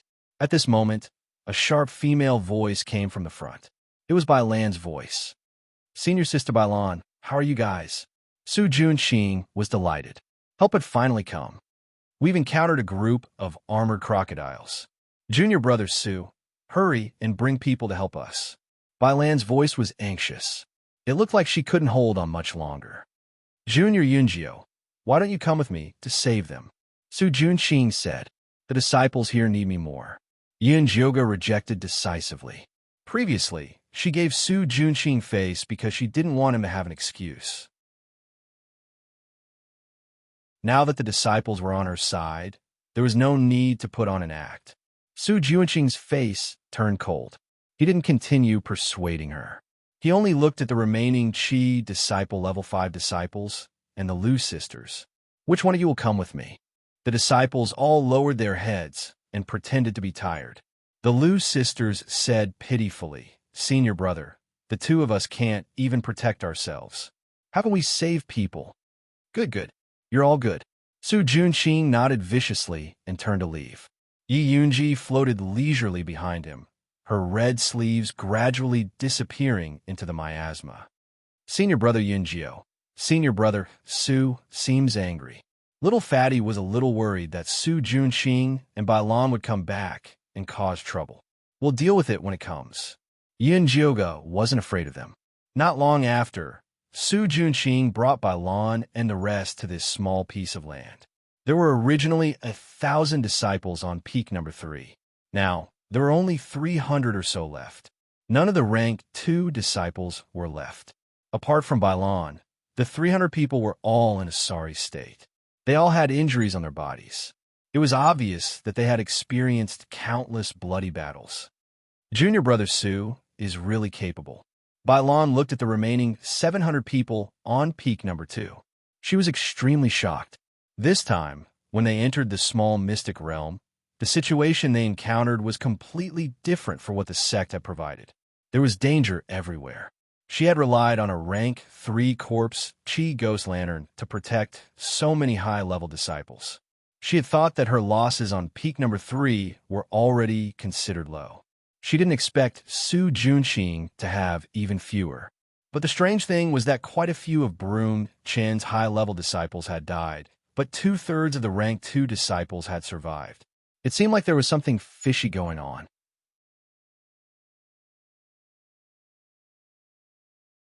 Chapter 323. Senior sister, you must be joking. I don't have that ability. It's all thanks to junior brother Yunjio. If he hadn't brought back a batch of high-grade black crystal aquatic grass from the black pool, we probably wouldn't have crossed the swamps so easily, Su Junxing said with a faint smile. High-grade black crystal aquatic grass. Bailan's eyes immediately lit up. They had previously gone to search for black crystal aquatic grass, but unfortunately, they had only brought back ordinary ones. As a result, they had lost dozens of people the moment they entered the swamp. If they had high-grade black crystal aquatic grass to protect themselves, they would be able to survive. That's right. Each disciple gets 2. I still have 10 left. Senior Sister Bailan, take them if you want to use them.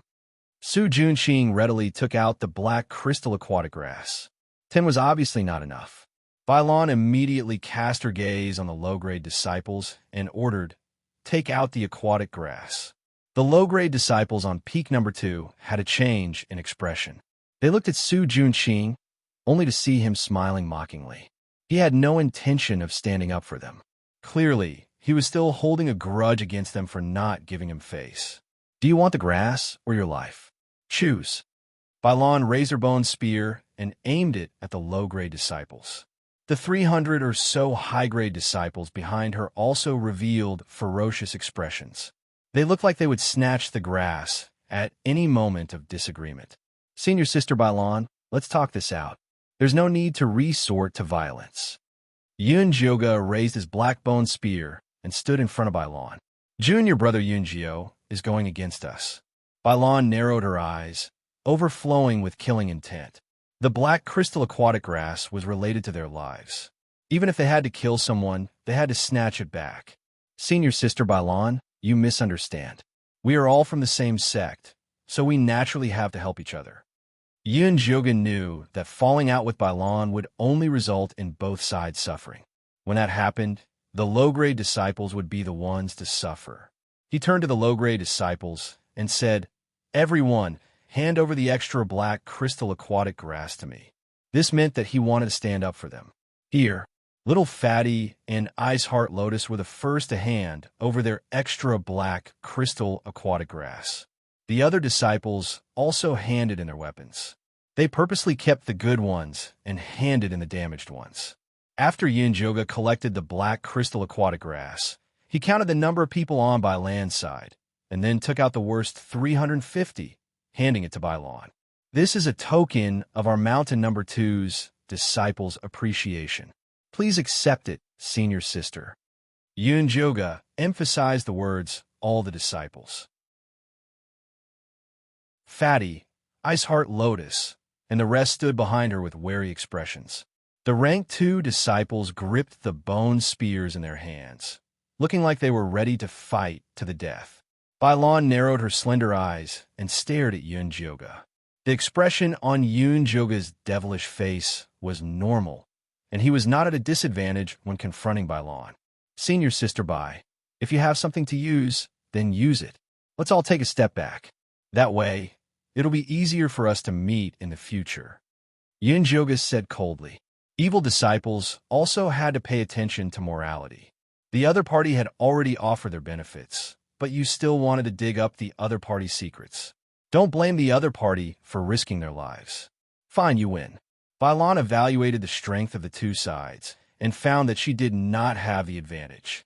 She could only fiercely take out the black crystal aquatic grass. Senior sister Bai is too polite. Yun Joga did not care about Bailan's anger at all. Bailan distributed the black crystal aquatic grass. The disciples with high cultivation bases took the best, and the disciples with low cultivation bases took the worst. The remaining disciples of the third peak had the lowest cultivation base at the third level of Chi disciple. There were a few of them who secretly looked at the low-level disciples of the second peak, clearly not having good intentions. The low-level disciples had been moving in a group the entire time, but seeing these evil gazes, they hugged even tighter. Bailan did not care about the actions of these disciples. She enviously said to Su Junqing, "Your Yin corpse is really not bad. If it wasn't for Yi Yunji spitting out the Yin spirit cold chi to scare away those armored alligators, another group of disciples of the third peak would have died. It would be great if she could have a Yin corpse like this. Senior sister is too kind," Su Junqing humbly said. "I heard that she has a little brother called Yi Yu." Bailan lowered her voice. This news was not a secret in the Yin corpse sect. Many people had secretly gone to the Thunder Country to find Yi Yu. It was a pity that none of them succeeded. It was said that he went with Yun Joga to the 10,000 Mountains to find an opportunity. That's right. Su Junqing nodded. I heard that blood-related people have the easiest physique. You are most familiar with the Yi clan. Why don't you tell Senior Sister some information? Senior Sister won't forget your kindness. Bailan said with a charming gaze. Senior Sister, it's not that I don't want to help you. It's that I don't know where Yi Yu went. Su Junqing had a helpless expression. He already knew that the chances of him taking down Yi Yu was very small. This was because even Elder Mo Hua had sent people to the 10,000 Mountains to find him. The two of them were focused on their conversation and didn't notice that Yi Yunji's eyes flashed with a sharp light. Her red sleeves were tightly clenched. Yun Joga had been secretly paying attention to Yi Yunji's movements, so he naturally noticed her abnormality. It seemed that Yi Yu was indeed Yi Yunji's reverse scale. Even though the power of the treasure map had been sealed, it still affected her. Yun Joga was afraid that Su Junqing would notice Yi Yunji's abnormality, so he hurriedly said, "Everyone is almost done resting. Let's get ready to set off. Junior brother Su, there aren't many disciples left on both sides. Why don't we join together?" Bailan took the initiative to suggest to Su Junqing. The remaining disciples on peak number 3 were all high-level disciples. After joining peak number 2, they would naturally be able to crush those low-level disciples. Su Junxing was about to agree when he heard Yun Jioga say, "There's no need. You go your own way, I'll go mine. It's best if we don't interfere with each other." "Why, are you in charge of peak number 2 now?" Bailan raised her brows and glanced at Su Junxing. Before Su Junxing could say anything, all the disciples on peak number 2 responded in unison. "We'll listen to senior brother Yun Jioga." Su Junxing's earlier actions had already bitterly disappointed them, not to mention that Yun Jioga had helped them through this entire journey. No wonder.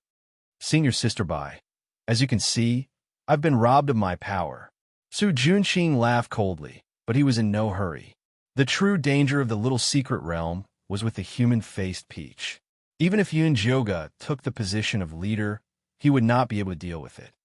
"Junior brother Yun Jioga is really bold, but I like it." Bailan threw a no at Yun Jioga. After relieving her worries, she was finally in the mood to flirt with men.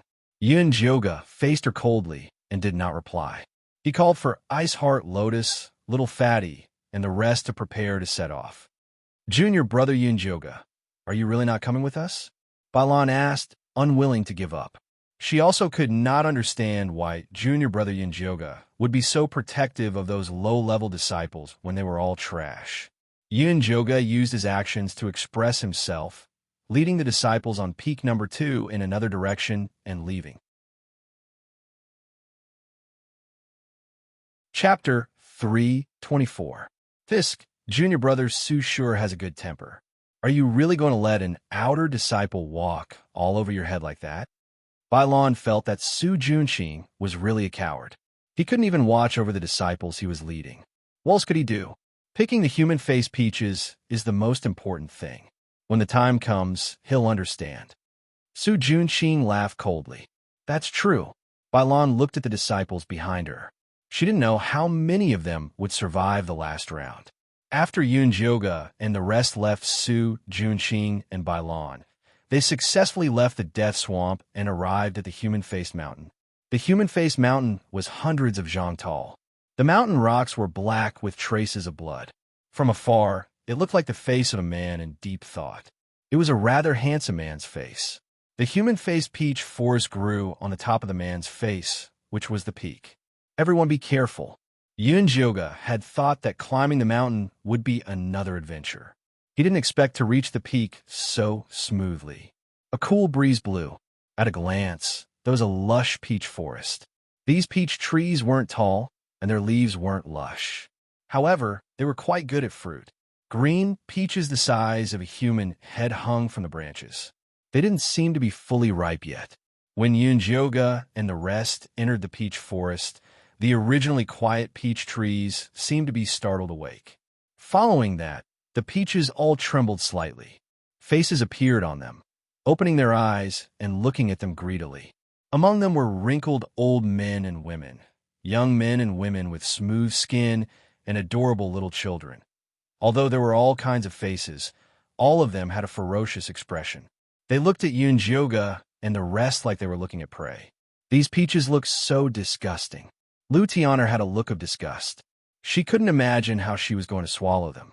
Senior brother Yunjio, should we pick them now? Little Fatty didn't find it disgusting. As long as it was helpful for cultivation, he could swallow it no matter how disgusting it was. However, these human-faced peaches were mainly for corpses. Living people couldn't eat them. Everyone, check the surroundings carefully. See if there are any demonic beasts guarding. Yun Jioga felt that this human-faced peach forest wouldn't be so simple. She led little Fatty, Ice Heart Lotus, and company around twice, but did not discover any traces of demonic beasts nearby. The entire peach forest was even quieter than a graveyard. Senior brother Yunjio, the people from Peak 1, Peak 4, and Peak 5 are here, Lu Meier said, pointing at the foot of the mountain. Yun Jioga walked over to take a look and saw that a large group of outer court disciples had already arrived at the foot of the mountain and were preparing to climb up. Senior brother Yunjio, let's hurry up and pick the peaches, little Fatty said anxiously. Otherwise, it would be another round of fighting once the other disciples arrived. There's no rush. I'll try picking one first. Yin-Jyoga took the lead. She first summoned 3 bone spikes and placed them around her body. Then, she carefully walked towards the human-faced peach. Finally, she chose one that looked like a beautiful peach and slowly stretched out her hand. Ha! Before she could even touch the peach, she was hit by a stone. Yin-Jyoga turned his head to look and saw a figure standing on the peach tree. He had gray hair and gray eyes, and there was a drop of blood between his eyebrows. He was beautiful yet strange. Who else could it be but teacher Zishang? Reaching out to pick it? You're too daring. Zishang came to Yin-Jyoga's side and tried to grab her waist. Why are you here? Yin-Jyoga slapped Zishang's hand away. This guy had mysteriously slipped away halfway. If he didn't give her an explanation, he wouldn't be able to get close to her. I found something good here. You'll definitely like it. Zishang blinked his gray eyes, looking as if he wanted to know. How do you know I'll like it? Yin-Jyoga rolled her eyes. If you want to say it, then don't. Are you really not going to ask? These human-faced peaches are very interesting. Zishang continued to tempt her. Such a large peach forest is right here. Can't I find it myself? Why would I ask you? If he couldn't find it, then so be it. In any case, she wouldn't let Zishang do as he wished.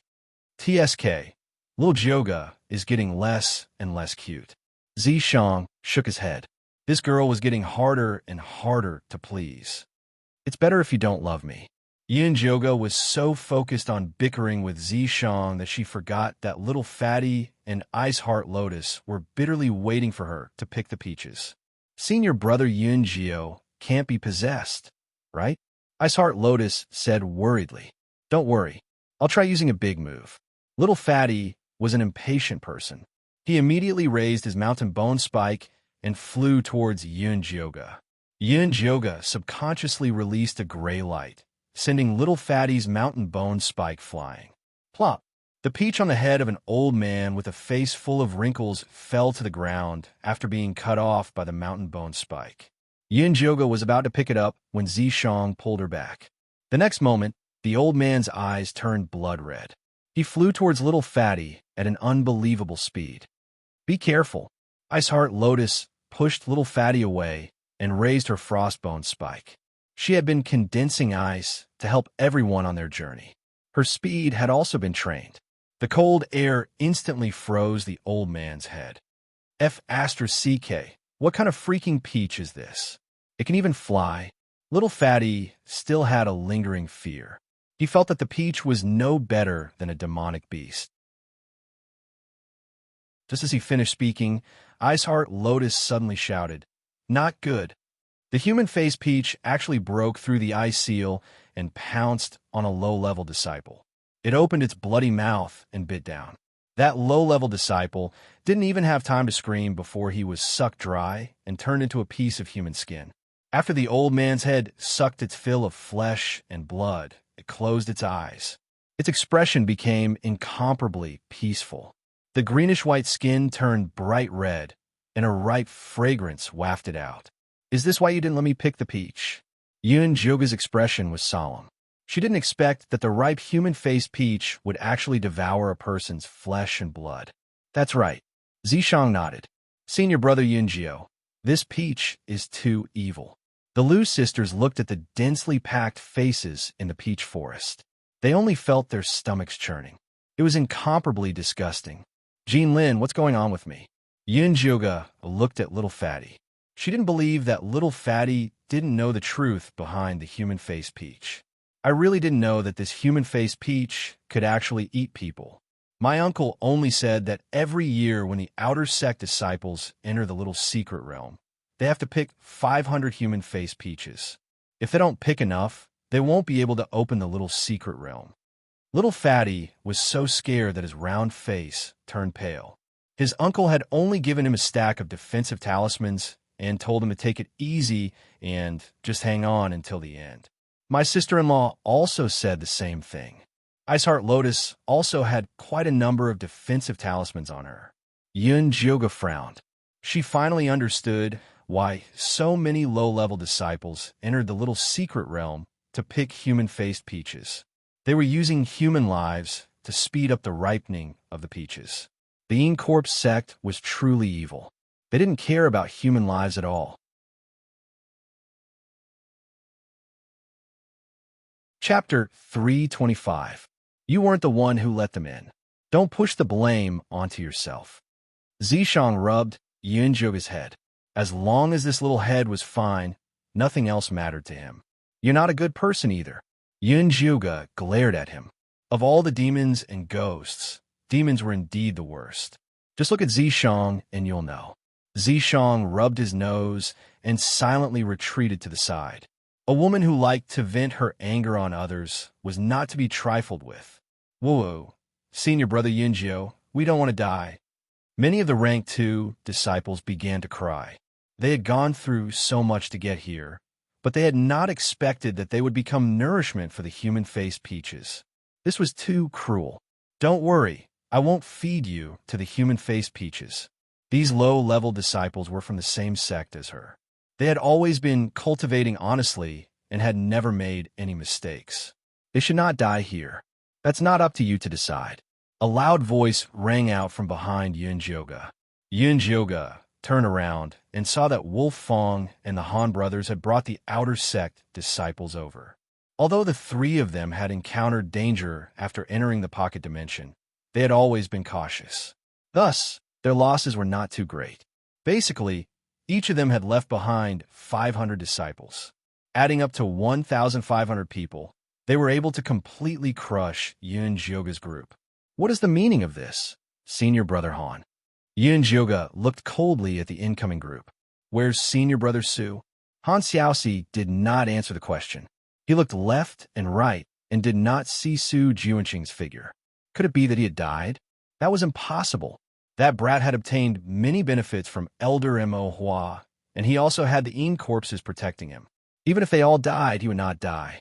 Senior brother Su and senior sister Bai Lan are behind. Yunjoga replied lightly, then asked, how does senior brother Han plan to pluck the human-faced peaches? She did not believe that the disciples behind the Han brothers would be willing to die. Han Xiaoxi glanced at Yunjoga and the rest with a malicious look. Naturally, the weaklings will go first.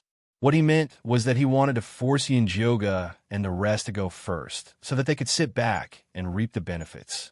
Dream on. Iceheart Lotus was enraged. Frostbone Spikes burst out with Inchi. Little Fatty and the Lu sisters also took out their bone spears. Junior apprentice brother Bing, junior apprentice brother Jean Lin, junior apprentice brother Yunjio, and junior apprentice sister Lu, there's no need to be so angry. The weaklings I'm talking about aren't you guys. Why don't you all come over to our side? When the time comes, everyone will hand over the human-faced peaches together, and the sect will split the rewards together. Han Xiaoxi chuckled, planning to split Bing Xinlian and the others up. The disciples of Peak Number 2 became nervous. They were afraid that Ice Lotus and senior brother Yunjio would really abandon them. Yunjoga nodded and said, senior martial brother Han is right. The weak go first. Senior brother Ninth Cloud. Iceheart Lotus widened her eyes in disbelief. She could not believe that the person she admired would be so heartless. Yunjoga ignored him and continued to speak to Han Xiaoxi. So you guys go first. What? Han Xiaoxi thought he had misheard. Didn't you say that weaklings go first? Yunjoga raised his eyebrows and glanced at him with disdain. Then why don't you hurry up and go in to pick the peaches? Before Han Xiaoxi could regain his senses, the disciples of Peak Number 2 were already cheering. Iceheart Lotus and Little Fatty even pointed their middle fingers at Han Xiaoxi excitedly. Coward! Weakling, you guys go first.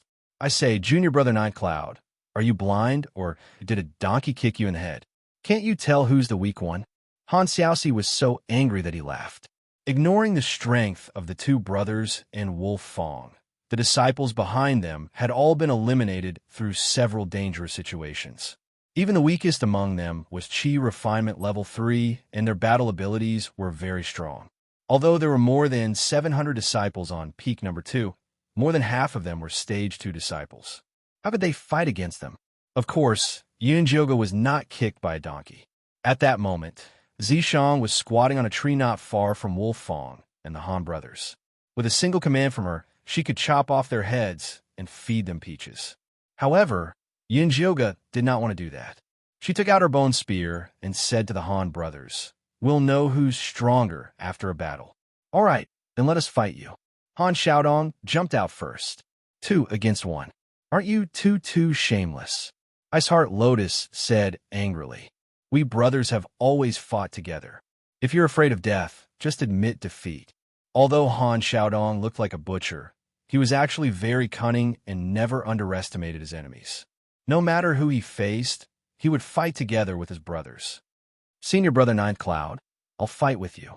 Iceheart Lotus pulled out her bone spear, looking full of fighting spirit. There's no need. Stand down. Yin Jioga had her own reasons for challenging the Han brothers. She was not acting on impulse. Junior brother Ninth Cloud, you have guts. Han Xiaodong gave a thumbs up. Before he finished his sentence, a bone spear that looked like a dog beating stick smashed towards her face. Han Xiaoxi also took out his bone spear to seal off Yin Jioga's path. The two brothers attacked without even saying a word. They were extremely despicable. If it were anyone else, they would have fallen for it. Thankfully, Yin Jioga was prepared. With a wave of her psychedelic bone spear, a black mist instantly spread and covered her figure. The Han brothers immediately became cautious when their attacks missed. They immediately recalled their bone spears and carefully examined the black mist in front of them. Zishang, come in. Yun Jioga silently called out to the mark. What's the matter? Zishang jumped into the black mist from the tree. When I attack later, help me hold the Han brothers in place. However, don't let them notice anything amiss. Yin Jioga did not have time to waste with the two brothers. She had to strike them with one strike and completely scare them. However, she could not do it with her current strength. She could only ask Zishang for help. Where's the reward? Yin Jioga had not asked him for help in a long time. He would be a fool if he did not seize the opportunity to ask for the reward. For you. Yin Jioga generously wrapped her arms around Zishang's neck and kissed him on tiptoe. Zishang's left hand embraced her waist and deepened the kiss while his right hand groped her body. The Han brothers never expected their opponent to be in the mood to hide in the black mist and kiss in such a tense battle atmosphere. Furthermore, his actions are getting more and more erotic. Xiaoxi, why don't we force our way in? Han Xiaodong looked at the calm black mist solemnly. The bone spear in his hand shone with a cold light. Back when he and his younger brother wandered about, they were chased by people and dogs. They had suffered countless hardships, so when he was refining his bone spear, he subconsciously refined a dog-beating stick. Let's go. Han Xiaoxi nodded without hesitation. Chapter 326. The Han brothers were tough. No matter what kind of strong opponent they faced, they would always attack, and attack. Not to mention that their current opponent was only an outer disciple at the third stage of Chi disciple. If they still cowered like this, wouldn't they be a laughingstock? The two brothers raised their bone spikes at the same time and attacked the black mist one after the other. Inside the black mist, Yun Jioga was dizzy from Zishang's kisses and was desperately trying to push his chest away. This guy was really insatiable. She just wanted to kiss him once, and he actually stuck his tongue in. Now, he was still hugging her tightly and wouldn't let go. Now that the Han brothers were here, what did he want? Zishang was addicted to kissing her and couldn't bear to let her go.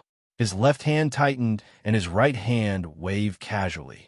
The black mist from the bone spikes expanded and instantly engulfed the Han brothers. Then, Yin Jioga's 4 bone spikes, Bone Breaker, Hallucination, Venom, and Bloodthirst shot out terrifying rays of light and sent the Han brothers flying. The Han brothers fell face down and dug 2 deep ditches in the ground.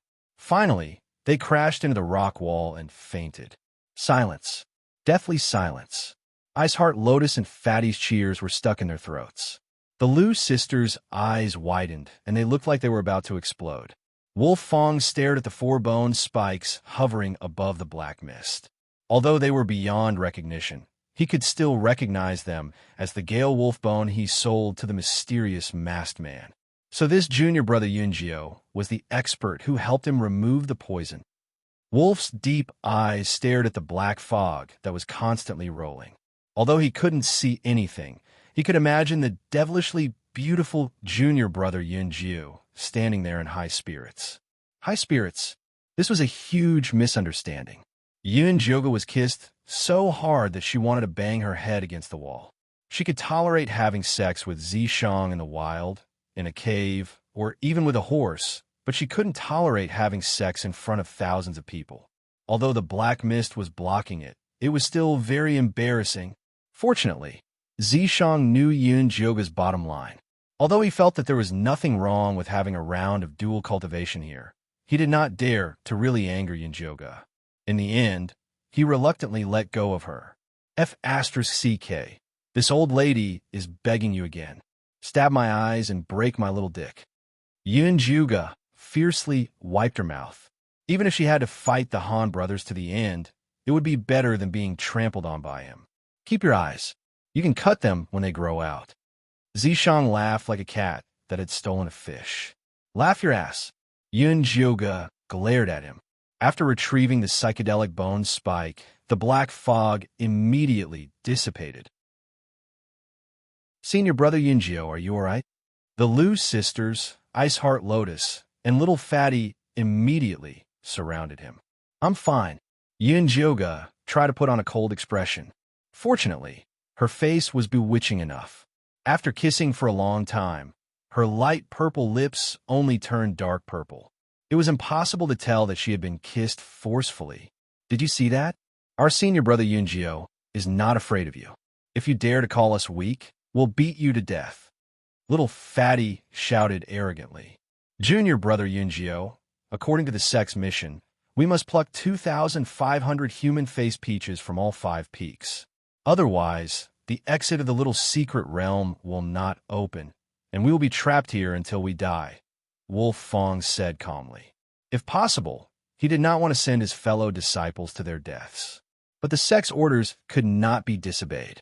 If they did, they would all die together. I didn't say that we won't pluck the human-faced peaches. Yunjioga just did not want to use the lives of his disciples. Then what do you mean? Wolf Fong could tell that this junior brother Yunjio was not a foolish person. Could it be that he really had a good idea? These human-faced peaches need to be fed with flesh and blood to ripen. But it doesn't have to be our flesh and blood. If we can find other demonic beasts, we could do the same. This was Yunjioga's plan. There were many demonic beasts in the Death Swamp and Lizard Grassland. If they were used to feed them, they could similarly ripen the human-faced peaches. Catching demonic beasts would only result in more deaths than plucking the human-faced peaches. Wolf Fong felt that this idea was simply wishful thinking. At that time, if the disciples died and the demonic beasts could not be caught, that would be a double loss. As long as we can grasp the right method, there won't be too many casualties. I can guarantee that there will be fewer deaths than now. Yunjioga naturally dared to say such words because he was confident. What idea do you have? Zishang and Wolf Fong asked at the same time. I have a beast-drawing pill here that can attract demonic beasts over. At that time, we can set up a trap and capture them easily. Yunjioga felt that this was the best idea. Senior brother Yunjio, this is a good idea. Right, I think so too. Catching demonic beasts is better than killing our fellow disciples. That's not true. No one wants to die. If you force me to pluck those disgusting peaches, I'll fight it out with you. Not only were the disciples of the second peak tempted, even the disciples behind Wolf Fong and the Han brothers were tempted. 2,500 human-faced peaches. Even if all the disciples of the second peak were sacrificed, that would only be 700 or so. The remaining 1,800 would still have to be filled with their lives. No one wanted to die. Fine, I agree. Wolf Fong nodded his head in agreement. He had already decided that Yunjioga was the expert who had saved him. He would take advantage of the opportunity to curry favor with him in the future. That's good. We'll go down and kill 2 demonic beasts later to see if we can hasten the ripening of the human-faced peaches. If these human-faced peaches only ate fresh corpses, that would be troublesome. There's no need for you to personally kill 2 demonic beasts. I can just send a few people down. When Wolf Fong made up his mind to curry favor with someone, he was truly meticulous in every aspect. Other than the lizard grassland and death swamp, which were more dangerous, the other places were still very safe. Killing 2 demonic beasts was not a difficult task. Wolf Fong sent 10 high-level disciples down to kill the demonic beasts and woke the Han brothers up. Kill. The moment Han Xiaodong regained consciousness, the bone spear in his hand shot out. Han Xiaoxi did the same. Even if the 2 brothers would die, they would drag someone down with them. Wolf Fong nimbly dodged their attacks and sent a kick over. Wake up, everything's fine now. Everything's fine now? Han Xiaoxi opened his eyes and saw that Yun Jioge was still standing not far away. He immediately jumped up in alarm. Junior apprentice brother Yun Jio has a beast-drawing pill. He said that it would be more convenient to catch demonic beasts to feed the human face peaches. Wolf Fong briefly explained the situation. So that's how it is. What a great idea. Han Xiaoxi's expression immediately changed as he praised Yun Jio vigorously. After being sent flying by Yun Jioge, they had already listed him as someone they could not afford to provoke. They immediately lowered their pride and tried to curry favor with him. Moreover, they also felt that this method was the best. This time, more than half of the disciples from the various peaks had died in the secret realm. It would not be easy to gather 2,500 human face peaches. After all, no one wanted to die. At that time, there would be a chaotic battle. If they could really use demonic beasts to feed the human face peaches, it would save them a lot of trouble. Just as everyone was talking, the disciples who had gone out to look for demonic beasts returned with 2 armored crocodiles. Bailan, Su Junxing, and the rest also came with them. Chapter 327. Junior brother Yun Jio is truly capable to think of such a good idea. Bailan was beginning to admire this junior brother, Yun Jio, more and more. Not only was he extraordinarily handsome, he was also extraordinarily intelligent and had a high cultivation base. He was definitely the #1 choice for a Dao companion. Bailan, who had only ever played with Yun Jio for one night, was actually tempted to become Dao companions with him. Su Junxing could vaguely sense Bailan's thoughts. His jealousy intensified, and his desire to kill intensified. Yi Yunji seemed to have sensed his thoughts, and a sharp glint flashed across her empty eyes. Cut the crap. Hurry up and give it a try. The Han brothers hurriedly called for the disciples to bring the carcasses of the armored crocodiles over, and then place them before Yun Jioge fawningly. Junior brother Yun Jio, I'll have to trouble you. Yun Jioge did not decline. She drew a line on the carcasses of the 2 armored crocodiles before throwing them into the peach forest. Then, she directed the bone spears to cut off the peaches from the 2 children's heads and let them land on the carcass. The eyes of the 2 children immediately turned bloodshot, and they pounced towards the smell of blood, sucking the carcass dry in an instant. Finally, they closed their eyes and matured peacefully. With a wave of his hand, Yun Jioge summoned the 2 human face peaches back. After a careful look, he passed them down to Wolf Fong and the Han brothers for inspection. It works. Wolf Fong confirmed that the carcasses could also mature the human-faced peaches. The Han brothers nodded in agreement. That's great. The Lu sisters held each other's hands excitedly. Being able to avoid a chaotic battle was also a great benefit to them. The lower-level disciples let out enthusiastic cheers, as if they could already see the light of victory. Junior brother Yun Jio, then you should start sending out the beast-attracting incense now. Wolf Fong's intention was for the various peaks to act separately. The sooner they plucked the human-faced peaches, the sooner they could leave this godforsaken place and report to the sect about the changes in the little secret realm. The Han brothers also expressed their agreement. There was no need for an alliance at this point, so it was best for them to go their separate ways. Junior brother Yun Jio, the remaining disciples of each peak are different now. It's too unfair for each team to hand over 500 demonic beasts. Bailan had the fewest disciples left. She felt that it was not worth it to kill the same number of demonic beasts as the others. Junior brother Yun Jio, these are all low-level disciples. Why don't you say it's fair? Han Xiaoxi couldn't stand Bailan's haggling. That's right. That's why I think it's better to split the disciples from each team equally. That's the fairest way. Balan wanted to use some low-level disciples from Peak 2 as cannon fodder. The disciples of Peak number 2 became nervous again. They were afraid that Yunjioga would agree. After all, this suggestion sounded quite fair. There's no need to split them. We'll split them according to the number of people. Everyone will get one Yao beast. If someone hunts a lot of them, they can sell them to others. Yunjioga didn't think that giving out his disciples would lessen the pressure. He might as well keep them all. That's fine too. Balan immediately agreed. If they handed it over according to the number of people, the ones with higher cultivation would definitely have an advantage. Wolf Fong and the Han brothers did not say anything. This suggestion was more beneficial to them. At the very most, they could kill a few more beasts and give them to junior brother Yunjio as compensation. That way, they could do him a favor. The beast-attracting incense I refined is very powerful. Every time I release one incense, it can attract over 100 demonic beasts. The beast-drawing incense that Yunjioga refined did not look very eye-catching. It was black and only the size of a thumb. However, it was very useful. Once it was ignited, it would release a fragrance filled with the scent of a female. All the male beasts within a 2-mile radius would be attracted by the fragrance. Junior brother Yunjio, don't worry. We definitely won't waste these beast-drawing incenses. The Han brothers stared at the beast-drawing incense without blinking. Junior brother Yunjio's pills. What else do we have to doubt? Balan extended her hand towards Yunjioga with a smile. This beast-drawing incense is made from the essence blood of a female fragrant beast. You know that this female fragrant beast is worth 1,000 spirits. That bit of essence blood is not easy to get. Yunjioga played with the beast-drawing incense in his hand and refused to hand it over. Actually, she had only used a bit of the essence blood of the female fragrant beast to refine these pills.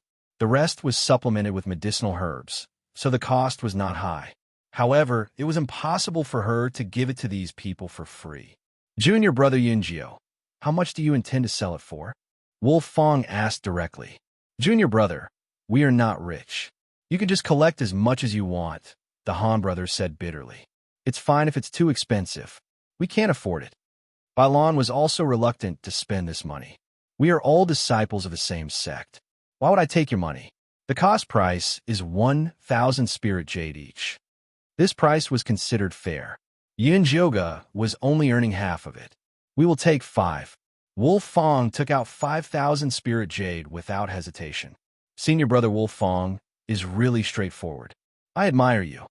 Yunjioga was in a good mood as he handed over 5 beast-drawing incense. Wolf Fong took the incense and checked it. After confirming that there were no problems, he said to the disciples behind him, everyone split it equally.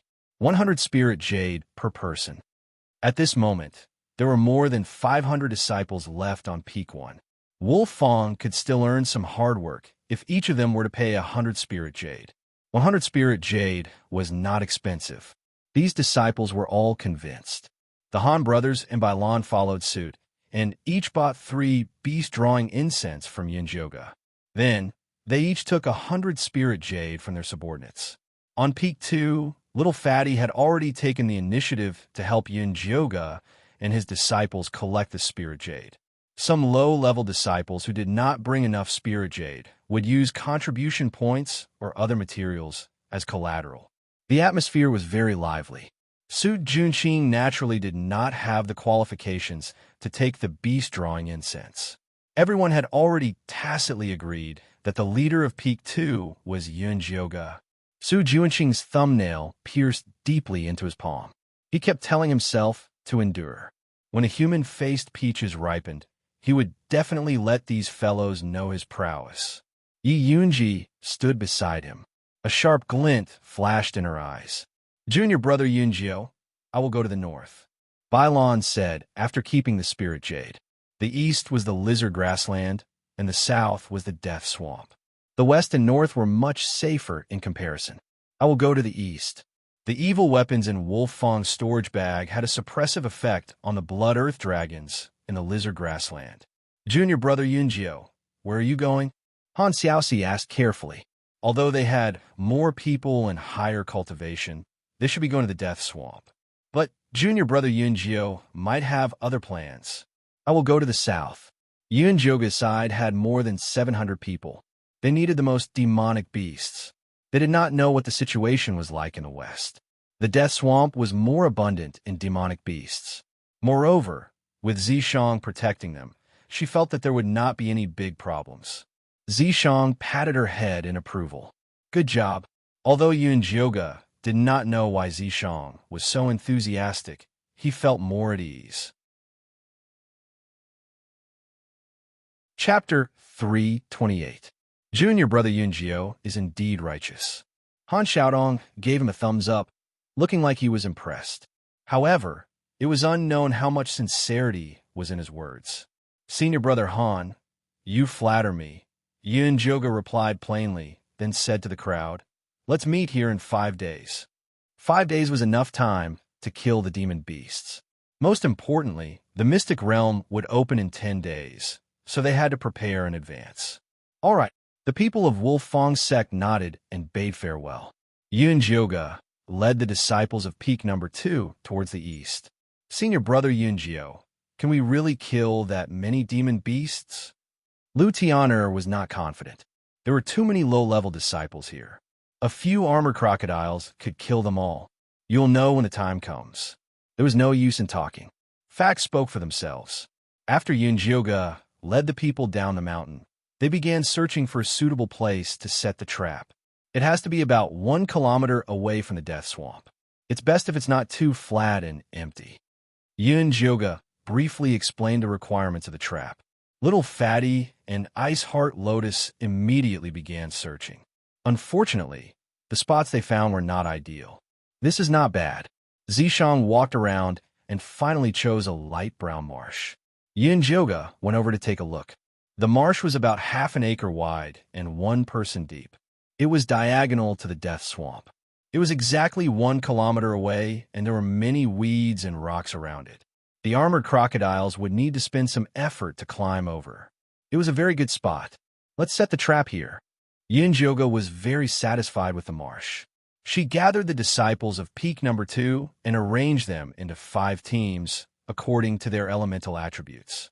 As the Yin Qi was of the earth attribute, the disciples with the earth attribute were the most.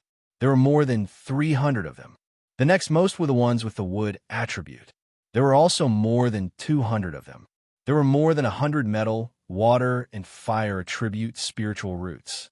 Ice Heart Lotus was the only one with the ice attribute. Senior brother Yunjio, these armored crocodiles have thick skin and extremely high defense. It's very difficult for our attacks to penetrate their skin. Lumayer spoke from the bottom of her heart. The bone spikes of these rank 2 disciples were the ones given by the sect. They had very low attack power. It would take 100 people to kill 1 armored crocodile. Gathering 700 would be a huge problem. The armored crocodiles have high defense, but their spirit power is very weak. We just need to destroy their consciousness. Yunjioga had naturally researched the weaknesses of the armored crocodiles. How are we going to destroy his consciousness? The disciples looked at each other, feeling as if they were listening to a heavenly book. Everyone should have learned the corpse control curse before, right? Yunjioga asked. Yun said. The Lu sisters nodded. This corpse control incantation was the Yin Corpse sect's most basic incantation and could be exchanged for with 10 contribution points. Although most of the disciples did not refine their own Yin corpses, they would still learn this incantation, hoping that one day they would be able to find a good Yin corpse and walk on the path of being able to call the wind and call the rain. But the one controlling the 7th ant was the Black Fiend sect. These low-level disciples couldn't compare to them. They needed to use a special method. Disciples with the same spirit roots split into groups of 10. Then practice using the corpse control curse like how we attack the Yin ghosts. As long as these disciples could meet this requirement, they could increase the corpse control curse's power by 5 times. Killing the armored crocodiles wouldn't be a problem. This method sounded simple, but it required a high level of cooperation and absolute trust. These low-level disciples would go to the Inchi cemetery every day after entering the sect, so their cooperation was very good. With Yun Jyoga's protection, he didn't have to worry about being stabbed in the back. That was how he met the requirements. Okay, the Lu sisters and Little Fatty felt that Yun Jyoga's idea was reliable and immediately became excited. They all had Earth Spirit roots, so they each formed a group of 10. This was the fastest and had the best results. The other disciples followed suit and quickly got into the zone. Then what do we need to do? Iceheart Lotus wasn't willing to be a wallflower on the side. You guys are in charge of guarding the side. When the time comes, we'll need to rely on your Frost Chi to control the armored crocodile's movements. Yin Jyoga also gave Iceheart Lotus a task. He wanted her to lead the remaining disciples in charge of defense. No problem. Iceheart Lotus readily agreed. The Frosty and Chi Palm was a routine they were used to, so it was very easy to organize. But the most important thing now is to set up this trap. Yin Jyoga led the disciples to widen and deepen the depression. Then he took out a bunch of gray stones and a bunch of yellow weeds. Isn't this gray stone and dry yellow grass? What does senior brother Yunjio plan on doing with them? Iceheart Lotus had done some research on herbs and ores. Put some into the depression to add some ingredients to the armored crocodiles. Yunjioga said while organizing. These two herbs and ores were discovered by pill masters. Unfortunately, they didn't have much use in alchemy. In the end, they were only used to glue stones together when building houses and walls for nobles. Yin Jyoga got the fire spirit root disciple to melt all the gray stones. Then he mixed it with the dry yellow grass and slowly poured it into the depression. The calm depression immediately started to bubble. The already sticky soil became even thicker and even more sticky. No matter how strong the armored crocodiles were, they wouldn't be able to climb out of the depression easily. All right, everyone hide. I'm going to release the beast attracting incense. Attack together when I give the order. Yin Jyoga ordered. All the disciples immediately split into groups of 10 and spread out. These low-level disciples didn't have much attack power, but they were very good at hiding. Many of them even brought concealment equipment in their storage bags. In an instant, the empty wasteland was filled with rocks of all sizes and lush saplings. It was difficult to hide from high-level cultivators with these crude disguises, but it was not a problem for them to hide from the armored crocodiles. Yun Jyoga also stabbed his 4 bone spikes into the ground and released In Chi to hide his human scent. She waited for all the disciples to hide before lighting up the beast, attracting incense in front of the depression. Green smoke curled up and spread out with a fishy and sweet smell. This beast attracting incense is not bad, right? Yin Jyoga asked Zishang confidently. Zishang took a sniff and shook his head. The smell is just SOSO. No way. Yin Jyoga also went forward to take a sniff. It smelled really good. Although it was her first time lighting it, in theory, it shouldn't be a problem to attract beasts. Chapter 329. I'm far inferior to you. When I smell your fragrance, let alone 2 miles, I'll even run 2,000 miles to come over. Zishang's eyes curved and his smile rippled. Damn, he was comparing her to a mother beast. If I can get you to scram 2,000 miles away, I'll be even happier. Yin Jyoga wished he could stuff the beast-attracting incense into Zishang's nostrils. Be serious. The armored crocodiles are coming. Zishang immediately changed the topic. A shadow appeared in the distance. Many armored crocodiles were ready to seek a mate. When they were close enough, Yin Jyoga threw the beast-attracting incense into the small depression. Those armored crocodiles that were faster than the others rushed into the small depression without any regard for their own safety. The muddy water at the front was relatively thin, but the deeper they went, the more solid it became. Soon, the armored crocodiles could no longer swim. However, the armored crocodiles behind them continued to push forward, trampling the armored crocodiles in front of them. Seeing more and more armored crocodiles appear in the small depression, the Lu sisters, Little Fatty, and the others all became nervous. Much better. Why aren't you moving? Fatty lowered his voice and asked the Lu sisters. There were at least 80 armored crocodiles that had entered the marsh. Wait a little longer. Lu Tian'er stared at Yun Jioga's back. Yun Jioga waited until 100 armored crocodiles entered the small depression before giving the order to attack. The Lu sisters and little Fatty immediately led the disciples and chanted the corpse controlling incantation towards the small depression. Although the corpse control curse could guide the disciples' thoughts to attack the armored crocodile, whether or not it would succeed depended on the contest of consciousness. With the current cultivation of a low-level disciple, it was impossible for him to control an armored crocodile on his own. However, they were in groups of 10, and they were fighting the armored crocodiles one after another, and the results were gradually showing. After being attacked by the corpse control curse, the armored crocodiles had a splitting headache. They desperately tried to escape, but unfortunately, they were firmly trapped in the mud. Lil Bing, stop the ones behind us. Yun Jioga pointed at the 40 or so armored crocodiles crawling behind them. The depression in front had already been filled up by the armored crocodiles, so the armored crocodiles that came later could directly climb over the small depression. Iceheart Lotus controlled the frostbone spikes to seal off the path of the armored crocodiles. The other disciples also hurriedly used their frost energy palms to assist. The movement of the 40 armored crocodiles immediately slowed down. Aren't you going to try using the corpse control curse on them? Zishang asked Yun Jioga. My corpse control spell doesn't work either. Even though Yun Jioga had learned the spell, she had never used it on a dead body, so she was not confident. Killing the fish with brute force was more suitable for her. You're someone with a 1,000-year-old corpse. How can you not do it? Zishang placed his palm on Yun Jioga's back and said, close your eyes and try it. You will discover a different world. All right.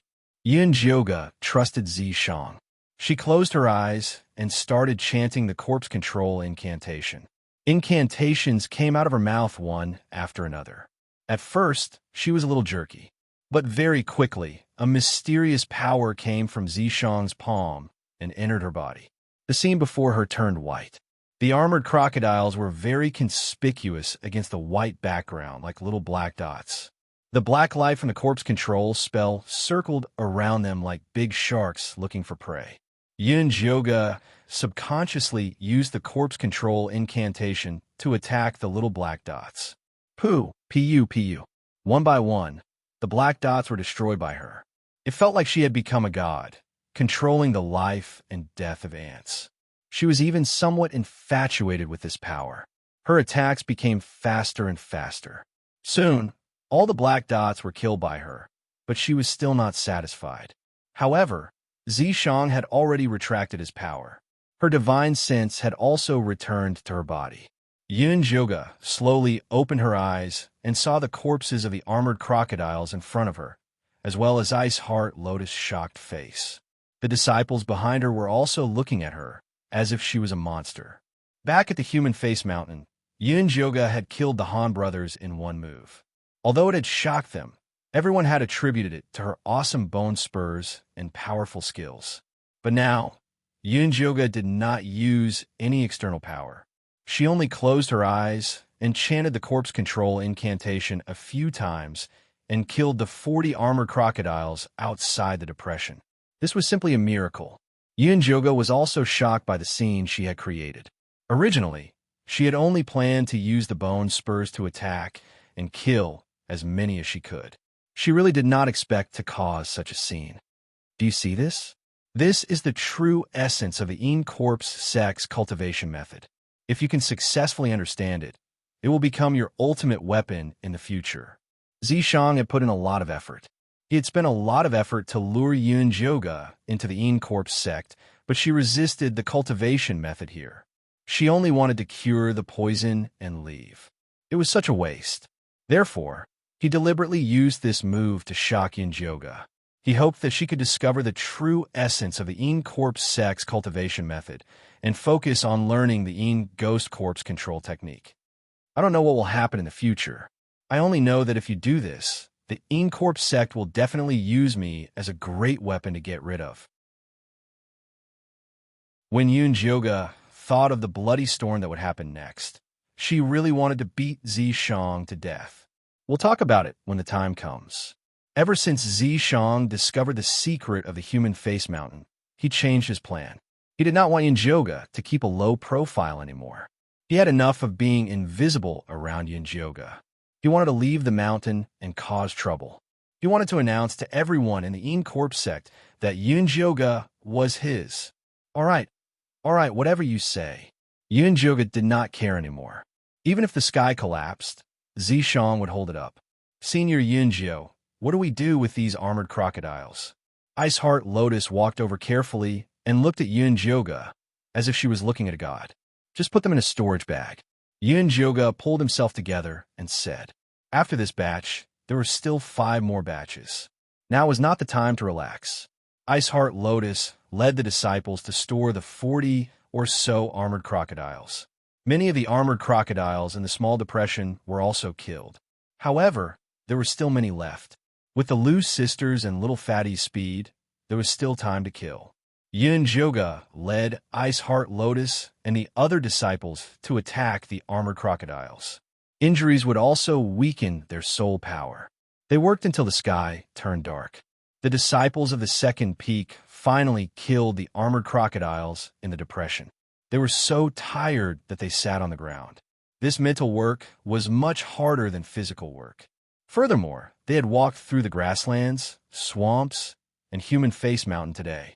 If they did not rest, they would not be able to continue working. Everyone, rest well tonight. We will continue working tomorrow. After Yunjioga gave the order to rest, he brought Iceheart Lotus to deal with the armored crocodiles in the depression. Chapter 330. The good thing about the depression made by the gray stone and dried yellow grass was that it could be restored to its original state with a sprinkle of spirit powder. But for safety, Yunjioga still chanted the corpse control incantation around the depression, killing off the armored crocodiles that were not completely dead before scooping up the corpses. After dealing with the crocodile corpses, Yunjioga had Iceheart Lotus organize people to keep watch. The Lu sisters and Little Fatty with earth and with spirit roots were the main force of the work, so they had to rest well. The next morning, Yunjioga led the group to set traps and kill again. They spent 3 days and finally killed more than 700 demonic beasts. Other than the armored crocodiles, there were also many high-level wolf corpses. These high-level wolf beasts were also attracted by the beast attraction incense. The moment they appeared, they killed a few disciples, scaring the disciples who were focused on chanting incantations. These high-level wolf beasts were cunning, strong spirit power, and fast. Some of the mentally weak disciples wanted to escape. The situation immediately went out of control, and even the armored crocodiles took the chance to charge. Seeing that the disciples were about to be wiped out, Yunjioga could only summon the profound white bone monkey, using Shi to cover the low-level disciples. Then, with Zishang's help, she used the corpse control incantation to kill the escaping armored crocodiles, and finally used Iceheart Lotus to kill the high-level wolf beasts. She single-handedly turned the tide, exposing the profound white bone monkey and her true cultivation. Once they got out, they would definitely attract the attention of the Incorp sect elders. Yunjio Xixiang, don't worry. We will definitely tell them about the profound white bone monkey. Little Fatty quickly swore, and the other disciples also promised not to reveal her secret. Yunjioga didn't say anything. They were grateful, and of course wanted to help her keep the secret. But it was hard to say after they got out. It was very difficult to shut 700 mouths, but paper could not cover fire. The profound white bone monkey would be exposed sooner or later, and she was already prepared. Let's go. Yunjioga took the spoils and led the second peak disciples up the Human Face Mountain. When they came to the Human Face Peach Forest, they found that there was only Bailan, Su Junxing, and the third peak disciples. Their group had high cultivation, and with 2 leaders, their killing power was naturally shocking. But even so, they still lost a few experts. Seeing Yoga and the others arrive so quickly and with so many people, they were all very surprised. Junior brother Yunjio, have you gathered enough monster corpses? Bailon could not help but ask. Yoga nodded and glanced at Yi Yunji, who was standing behind Su Junqing. Seeing that her face was still expressionless and her eyes were lifeless, as if she had not regained her consciousness, he finally felt a little relieved. How did junior brother Yoga do it? Bailon felt that Yoga was either lying or he really had a secret weapon. You still have a nerve to question someone else's unique secret technique? Aren't you a little too shameless? The Han brothers' voices suddenly rang out. The disciples under the two brothers did not suffer any losses. It seemed that things were going smoothly. Bailon was annoyed at the sight of the two brothers. She snorted coldly and did not ask any more questions. Not long after, Wolf also brought people back. Although they were exhausted, they looked satisfied. It seemed that they had gained a lot. Since everyone is here, then let's properly calculate the gains from the monster corpses. The Han brothers called out. All right, then we'll start with you. Bailon wanted to see how much these two brothers had gained. Then we won't be polite. The Han brothers poured out the monster corpses from their storage bags. They had a total of 1,200 disciples on their two mountain peaks, and they had killed 1,500 monster corpses. There were all kinds of different species. Although they were mostly low-level monster corpses, this result was still not bad. Senior sister Bai, your team is filled with elites, and senior brother Su has a lifing corpse. He shouldn't be worse than us. The Han brothers looked at Bailon with provocative eyes. Humph! Bailon naturally would not be worse than the Han brothers. With 300 people, they had killed 500 monster corpses. Although they couldn't compare to the Han brothers, their quality was much better. Most of them were mid and high-level monster corpses. Next was Wolf Fong. They killed even more. 600 people killed 1,200. They were all blood earth dragons, and their corpses were as tall as small mountains. Like this, even if junior brother Yunjio is a bit lacking, it doesn't matter. Bailon said with a smile. It seems like everyone had a great harvest. Yunjioga opened his storage bag. It was exactly 720. Whether it was quantity or quality, Yunjioga's group was worse than the other peaks. But the second peak only had low-level disciples, so this result couldn't be any better. But although Wolf Fong and the Han brothers were surprised, they had made up their minds to be good friends with Yunjioga, so they didn't ask anything. Hurry up and ripen the human-faced peaches. Su Junqing couldn't help saying this. He couldn't wait any longer. All right, then let's hurry up and finish this matter. The Han brothers were also in a hurry to leave this damn place. They arranged for the disciples to throw the monster corpses into the peach forest. They bumped into many human-faced peaches along the way, but they all fell to the ground and ripened after swallowing the monster corpses. The Han brothers and Bailan's eyes were filled with envy. They had thought that they wouldn't be able to complete the sect's mission, but they never thought that there would be this many. If they brought these human-faced peaches back, they would definitely be rewarded by the sect. Yunjioga stood at the side, pretending to look at the peach forest, but she was actually sneaking glances at Su Junqing and Yi Yunji. She had originally planned to kill Su Junqing in the little dungeon, but Zishang had suddenly slipped away. She didn't dare to act rashly alone. Now that Zishang had finally returned, he was busy collecting the demonic beasts to ripen the human-faced peaches. Seeing that the human-faced peaches were about to ripen, it would be even more difficult to find a chance to deal with Su Junqing. Don't be anxious. Zishang saw Yunjioga's thoughts and placed a storage bag in her hand. What is this? Yunjioga asked curiously. A good thing that can open up the treasures. Follow me, Zishang said as he led Yunjioga out of the peach forest. At this time, the disciples were busy throwing the monster corpses. Wolf Fong, the Han brothers, Bailon, and Su Junqing stared at the ripe human-faced peaches on the ground while keeping their eyes on their opponents. They were all worried that someone would snatch the peaches before them, so no one cared about Yunjioga's whereabouts. The Lu sisters noticed that Yunjioga had left, but they didn't say anything. Instead, they covered for her. After Zishang brought Yunjioge out of the peach forest, they turned here and there before arriving at an empty cave. Why did you bring me here? Yunjioge looked at Zishang warily. That beast couldn't be thinking of dual cultivating here, right? Thinking about the tree hole in the Inchi cemetery, it was indeed very possible. What nonsense are you thinking? Zishang stretched out his hand, wanting to touch Yunjioge's face, but was slapped away by her. This place is not suitable for dual cultivation. You better give up on it. Chapter 331. Who said anything about dual cultivation? I brought you here to find treasures. Seeing Yunjioge's face of disbelief, Zishang called out the treasure-seeking scorpion. The scorpion wiggled its fat body out of the sack on Yunjioge's body. It asked Zishang naively, "What orders does the king have?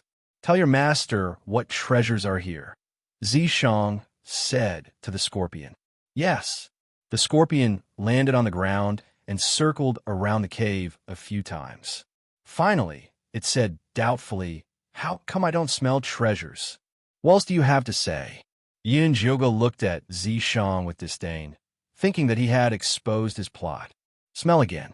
Zishang condensed a purple light on his finger and shot out a small hole in the ground. The scorpion crawled over and immediately waved its pincers excitedly. Treasures, it really is treasures. I was right. Zishang was very satisfied with the scorpion's performance. Then how do we go down? Yunjioge's eyes lit up. It couldn't wait to find a secret passage in the cave. Follow me. Zishang grabbed Yunjioge's hand and stomped his foot. With a rumbling sound, a large hole appeared in the ground. Yunjioge and Zishang fell in a straight line. The wind blew past her ears, blowing her hair into a straight line. The treasure-seeking scorpion quickly grabbed Yunjioge's sleeve and landed safely with her. Can you tell me in advance next time? Yunjioge's hair fell down, but her heart was still in her throat. Sure, if he still remembered. Master, treasures. The scorpion waved its pincers and excitedly ate. Yunjioge took out the bloodthirsty bone spike and looked forward through the hazy red light. Instantly, she was shocked. This was an extremely wide cave. At this moment, there was a huge peach tree growing in the middle of the cave. The grayish-brown tree had a man's face on it. His facial features were deep and extremely handsome. His eyes were closed, and he looked exactly like the man in the human-faced mountain. What the hell is this? Yunjioge asked with wide eyes. This is the human-faced peach king. Zishang looked at the peach tree and couldn't help but lick his lips. This was a very nutritious thing. The human-faced peach king seemed to know that danger was approaching. Its branches couldn't help but sway a little. Peach king, but there are no peaches on his tree. Yunjioge looked carefully at the bare branches. There weren't even any leaves, let alone peaches. Very soon. Where's the storage pouch that I gave you earlier? Zishang asked. Yunjioge then passed the storage bag to Zishang. Zishang collapsed in front of the human-faced peach king, and a stench of blood immediately assaulted his senses. Inside the storage bag were the corpses of demonic beasts. Blood earth dragon, armored crocodile, tiger, leopard, bear, lion, monkey. There were all kinds of breeds, and they piled up to the height of a small hill. There were even more than what Wolf Fong, the Han brothers, and the others had killed. When did you get it? Yunjioge looked incredulous. She had been with Zishang the entire time, just now, and she hadn't seen him make a move. After investigating, I found out that this guy is about to mature, so I went out for a stroll and helped him collect some food. As Zishang spoke, he spoke to the human-faced peach king as if he was coaxing a child. Come, good child, eat quickly. The peach king didn't open its mouth. It was obvious that if it ate all the food, it would become food. If you cooperate obediently, I can still spare your little life. Otherwise, Zishang turned hostile, and his tyrannical appearance was simply terrifying. The branch of the peach king trembled, but it still didn't move. Zishang narrowed his gray eyes, and a savage purple light appeared in his eyes. His white fingers emitted a faint purple mist, which gradually turned into 5 long, sharp blades. The Peach King's entire body trembled. In front of Zishang, it was as pitiful as a little lamb. Yunjioge originally didn't want to care about this matter, but he suddenly received a pitiful will from the Peach King. Please save me. Wait. Yunjioge's heart stirred, and he hurriedly pulled Zishang's hand. If you force it, it won't be sweet. If it isn't willing, why force it? If I want it to be sweet, it will be sweet. When Zishang became tyrannical, he was truly unreasonable. The face on the Peach King tree made an aggrieved expression, and a thin branch extended over, wanting to secretly pull on Yunjioge's sleeve. But before it could touch the person, Zishang stepped on it and snapped it. You dare to touch this sovereign's people? You're tired of living. Zishang found this Peach King to be more and more displeasing to the eye. Yunjioge, on the other hand, felt that this Peach King was quite intelligent, so he continued to persuade Zishang. In this day and age, fair trade is very important. If you wanted to bear fruits for you to eat, then give it something in exchange. Only by negotiating properly could they achieve a win-win situation. When the Peach King heard Yunjioge's words, it raised one of its branches and nodded repeatedly. Fine, this sovereign will listen to your conditions. Zishang had been tyrannical for so many years, but this was the first time he saw a food that dared to bargain with him. He also wanted to see what benefits this damn peach had. Save me. The Peach King immediately transmitted a powerful will to Yunjioge. Yunjioge's mind buzzed, and the scene before his eyes changed.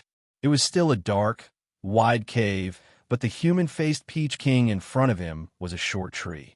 On it was the face of a young and adorable boy.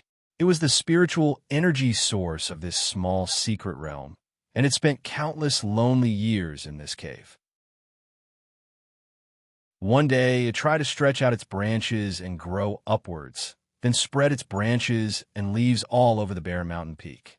The branches and leaves slowly grew, turning into a lush peach garden. The human-faced peaches there all had the faces of beautiful boys, and they looked at the strange yet beautiful world in front of them with large, confused eyes. Until one day, this small secret realm was discovered by a group of humans. They were greedy and vicious. They attacked its branches and even wanted to find its source and take it away. In a fit of rage, it attacked them, killing many of them. Because it had used up a lot of spiritual energy, it subconsciously absorbed the corpses as nutrients. Very soon, some of the peaches fell to the ground after absorbing too much nutrients and were taken away by the humans. From then on, a nightmare descended. Every year, thousands of humans would come to attack it. After it retaliated, it absorbed the corpses to increase its nutrients, and then the ripe peaches were taken away. Just like that, the humans used it as a flesh and blood medium, feeding it with human lives, and then taking away its fruits. Day after day, after its branches absorbed large amounts of blood qi, it also became greedy and vicious, affecting its source. It was forced to grow quickly, and the day it matured would be the day it and this small secret realm would be destroyed. It wanted to escape this tragic fate and continue to protect this small secret realm as it grew. Yunjioge could feel the pain of the human-faced Peach King, and she couldn't help but shed tears for it. At this time, she faintly heard Zishang's call, and she slowly opened her eyes. Chapter 332. Jioge, are you all right? Zishang looked at Yunjioge nervously. Not far away, the pitiful human-faced Peach King had already had all its branches chopped off by the enraged Zishang. All that was left was a bare trunk. The handsome man's face was scrunched up, looking incomparably miserable. That despicable Peach King dared to plot against you. Just wait for me to kill him for you. Ever since Yunjioge had almost lost her life because of Yue, Zishang had become extremely sensitive to such things. He would not let go of anything that could harm Yunjioge. Don't. It's actually very pitiful. Yunjioge hurriedly pulled Zishang's hand. The pitiful Peach King was originally innocent and naive. As long as it continued to grow in this small secret realm, it would transform into a human form and obtain great abilities. Later, It was fed into a bloody peach by the Corpse sect. When it matured, it would become the king of slaughter and destroy the entire small secret realm. I don't care if it dies. Even if this small secret realm was destroyed, he could still bring Jyoga away. There are so many Corpse sect disciples up there. If they all die and only I survive, how can I stay in the Corpse sect? Jyoga knew that Zishang really wanted her to learn the Corpse bone controlling technique. He would not want her to give up halfway. As expected, Zishang hesitated, then reluctantly said, "Fine, tell him that as long as he gives the Jasper Spirit Peach to me, I can help him separate the bloody, evil energy." "What method do you have?" Jyoga asked. "It won't be dangerous, right? You don't have to worry about that." This was a long story, and Zishang was too lazy to explain it. "Fine." Jyoga gave up and turned to the human-faced Peach King. "Peach King, you heard it too. He is willing to help you separate the bloody, evil energy in exchange for your peaches." Why did it sound a little strange to say such words to a handsome man's face? The human-faced Peach King twisted its brown vine and transmitted a clear consciousness. "I don't trust him. I trust you. I can't help you separate the bloody, evil energy." Jyoga knew that the human-faced Peach King wanted her to be his guarantor, but she did not want to do such a troublesome thing with no benefits. "This is for you." The human-faced Peach King's brown vine retracted back into the tree trunk and dug around. Finally, it pulled out a green crystal and handed it to Jyoga. That crystal was only the size of a thumb. It was sparkling and translucent. Damn it, anyone who was shone upon by its light would feel comfortable. Jyoga instinctively felt that eating this crystal would be beneficial to her, so she couldn't help but look at Zishang. "This is a wood spirit. After eating it, you'll be able to communicate with all the plants in the world." Although Zishang was not happy with the human-faced Peach King's actions of currying favor with Jyoga, he had to admit that this wood spirit was very beneficial to Jyoga. "I didn't do anything to deserve it." Jyoga was in a difficult position. Zishang was the one who did all the work, so she was too embarrassed to accept it. "All that matters is that I have contributed." Zishang took the wood spirit and stuffed it into Jyoga's mouth. Jyoga felt the wood spirit melt in her mouth, and a powerful aura filled with vitality wrapped around her body. Then, two small tender leaves that looked like bean sprouts appeared on her arm. The veins on these two leaves were clear, and they were filled with wood spirit energy.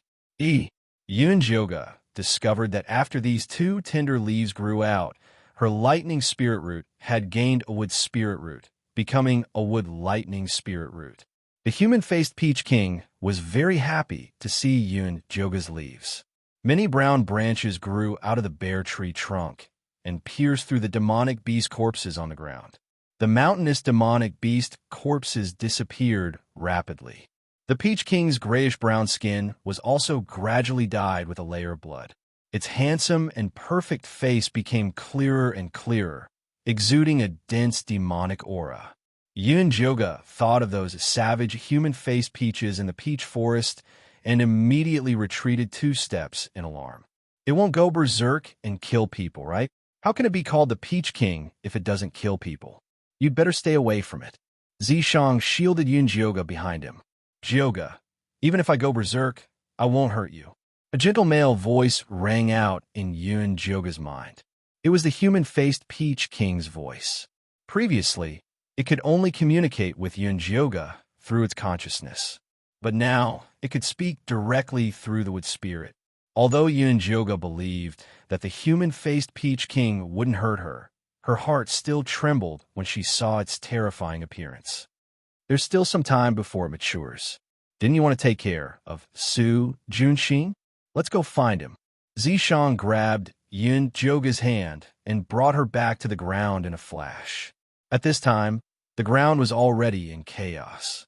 The sinister-looking human-faced peaches suddenly landed on the ground and devoured the demonic beast corpses. Then they ran to attack the Corpse sect disciples.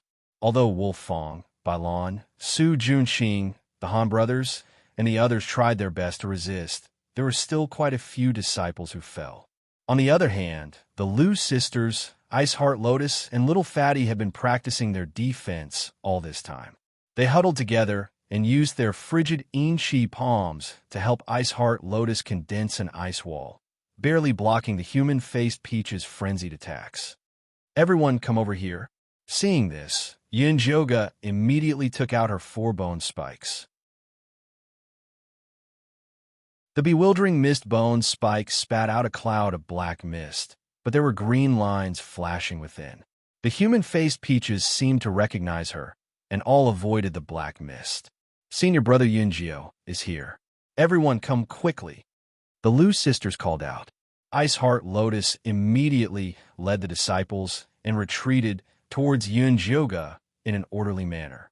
Seeing this, Bailan and the disciples of the third peak also flocked towards Yunjioga. Yunjioga's black mist could not protect so many people, but even if he told Bailan, she would not listen. He had to think of a way.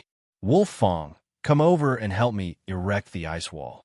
Yunjioga still felt that Wolf Fong was the most pleasing to the eye, so he decided to help him. "All right." Wolf Fong immediately led the disciples to unleash a frigid enchi palm, erecting a thick ice wall on Yunjioga's left. Yunjioga then pushed a bit of his black mist over, helping them erect their defenses. The Han brothers also followed suit and led the disciples to erect an ice wall on Yunjioga's right. If Bailan wanted to get close to Yunjioga, she would have to get past him first. She wisely gave up on fighting for a spot and led the disciples to erect an ice wall as well. Yunjioga treated everyone equally and also sent some black mist over to her side. The human-faced Peaches were blocked by the black mist, unable to devour the people of the Corpse sect. In the end, they actually started killing each other. When all the human-faced Peaches had ripened, a thick blood-red vine suddenly burst out of the ground, shooting up into the sky. The ripe human-faced Peaches seemed to have heard the summons of the gods, and immediately flew towards the red vine like moths to a flame. "Peaches!" Su Junqing panicked. He took out his tri-flower bone spike and caught a few human-faced Peaches. "Hurry up and catch those Peaches!" Bailan shouted. Without enough human-faced Peaches, the little secret realm would not be able to open. It was useless even if they managed to avoid this. Chapter 333. Go! Wolf Fong and the rest immediately withdrew their defenses and flew towards the human-faced Peaches. Wolf Fong and the rest fought desperately for the human-faced Peaches, stuffing them into their own storage pouches. But the human-faced Peaches seemed to have gone mad. Even if they were cut into pieces, they would still charge towards the blood-red vines. As the red vines devoured the human-faced Peaches, they sent out countless branches to attack the Corpse sect disciples. Many of them were injured in an instant. Apart from the disciples of the second peak, who were still able to defend, the others were all split up and scattered. Su Junqing also chased the human-faced Peaches to a secluded corner. "Yunji, protect me." After giving the order, Su Junqing grabbed the human-faced Peaches with all his might and stuffed them into a storage pouch under Yi Yunji's cover. He looked like he would rather die for the Peaches. "Can we do it now?" Yunjioga asked Zishang from the side. Her bone spikes were already thirsty. "There's no need for you to do it." Zishang shook his head. "We agreed to let me take revenge personally." Yunjioga frowned. She would not be satisfied until she killed this scum with her own hands. "There's someone who hates him more than you." Zishang raised his chin, indicating for her to watch Yi Yunji. "Didn't you say that she was controlled by Su Junqing and could not resist?" Yunjioga asked doubtfully. "We just need to get rid of the corpse controlling curse on her." This was a good opportunity to let Yunjioga know how important it was to control the corpse controlling curse. "Ow!" Yunjioga immediately got excited. "Get Yi Yunji over first." Zishang stomped his foot, and a huge crack appeared in the ground under Su Junqing's feet. "Yunji, save me!" Su Junqing screamed and fell down in a straight line. Yi Yunji was just about to carry out Su Junqing's order when she was grabbed by a huge purple hand made of spiritual energy. With a whoosh, she was pulled in front of Yunjioga. Yunjioga had already taken out a small knife and was ready. The moment she saw Yi Yunji, she cut her right arm, revealing the treasure map.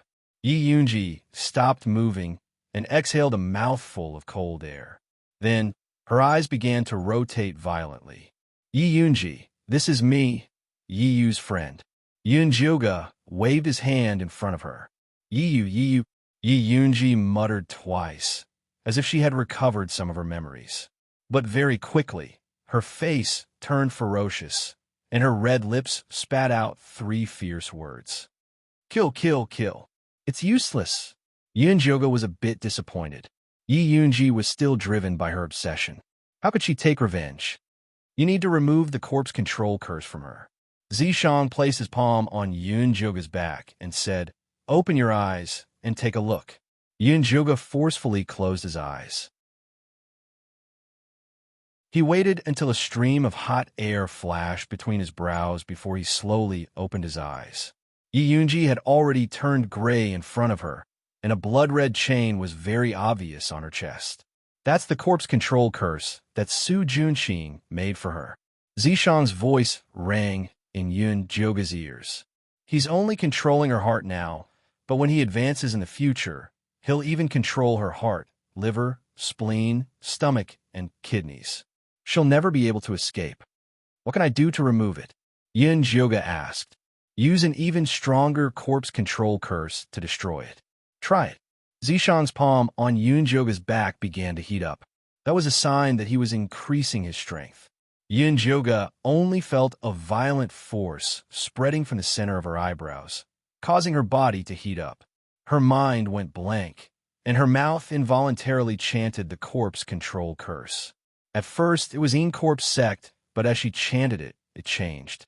An extremely cryptic incantation, so distant that it seemed to have come from the primordial wilderness. When Zishang heard this incantation, he was instantly shocked and looked at Yunjioga in disbelief.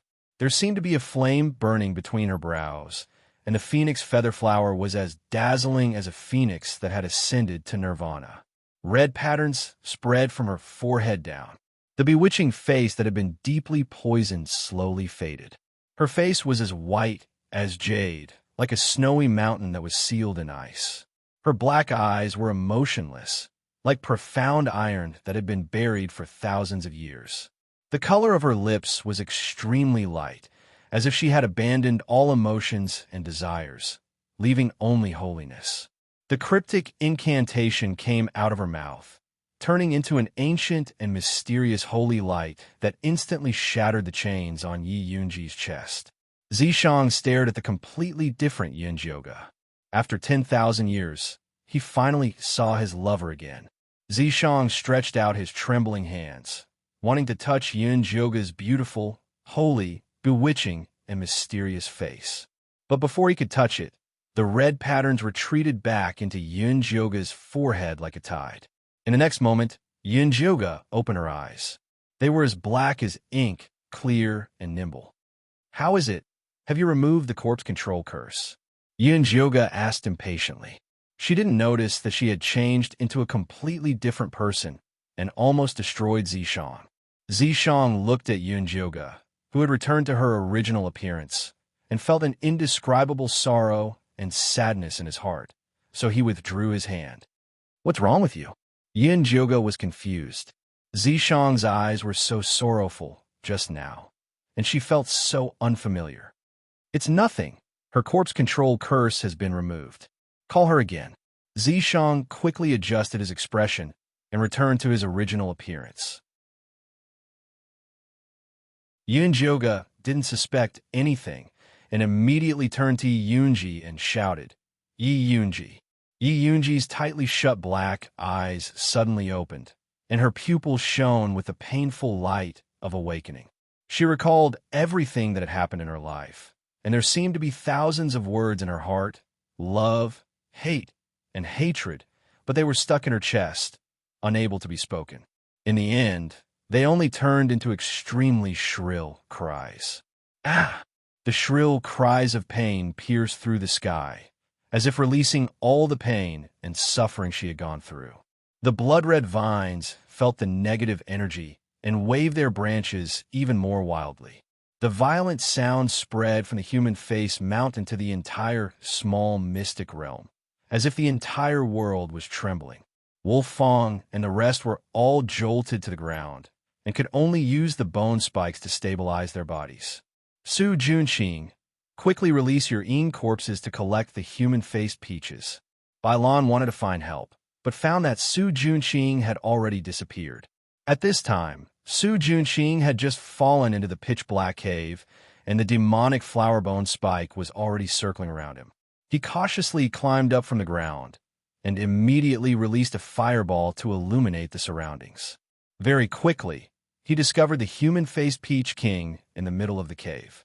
That handsome and perfect face was completely red, and there was an enchanting peach fragrance coming from its body. That was a sign that it was about to ripen. Su Junqing instantly revealed a look of wild joy. Before entering the small mystic realm, he had looked up a lot of information about the human-faced peach, so he was very clear about the appearance of the human-faced Peach King. The peach tree in front of him that looked exactly like the human face mountain was undoubtedly the human-faced Peach King. Chapter 334. The heavens really are looking after me. Su Junqing let out a proud laugh. Once he picked this human-faced Peach King, not only would he be able to evolve Yi Yunji, he could also save some for his next corpse. This was killing two birds with one stone. The human-faced Peach King could feel a disgusting, fishy smell coming for the person in front of it, just like those greedy humans. It waved its red vines at Su Junqing without any hesitation. Su Junqing immediately summoned the demonic flower bone thorn. Dark green flowers flew out, one protecting his head and the other two attacking the Peach King. The demonic flower bone thorn's strongest ability was to suck blood, but the Peach King did not have a single drop of blood on it. The two dark green flowers only managed to cut off a few branches of the Peach King before they were entangled by its vines.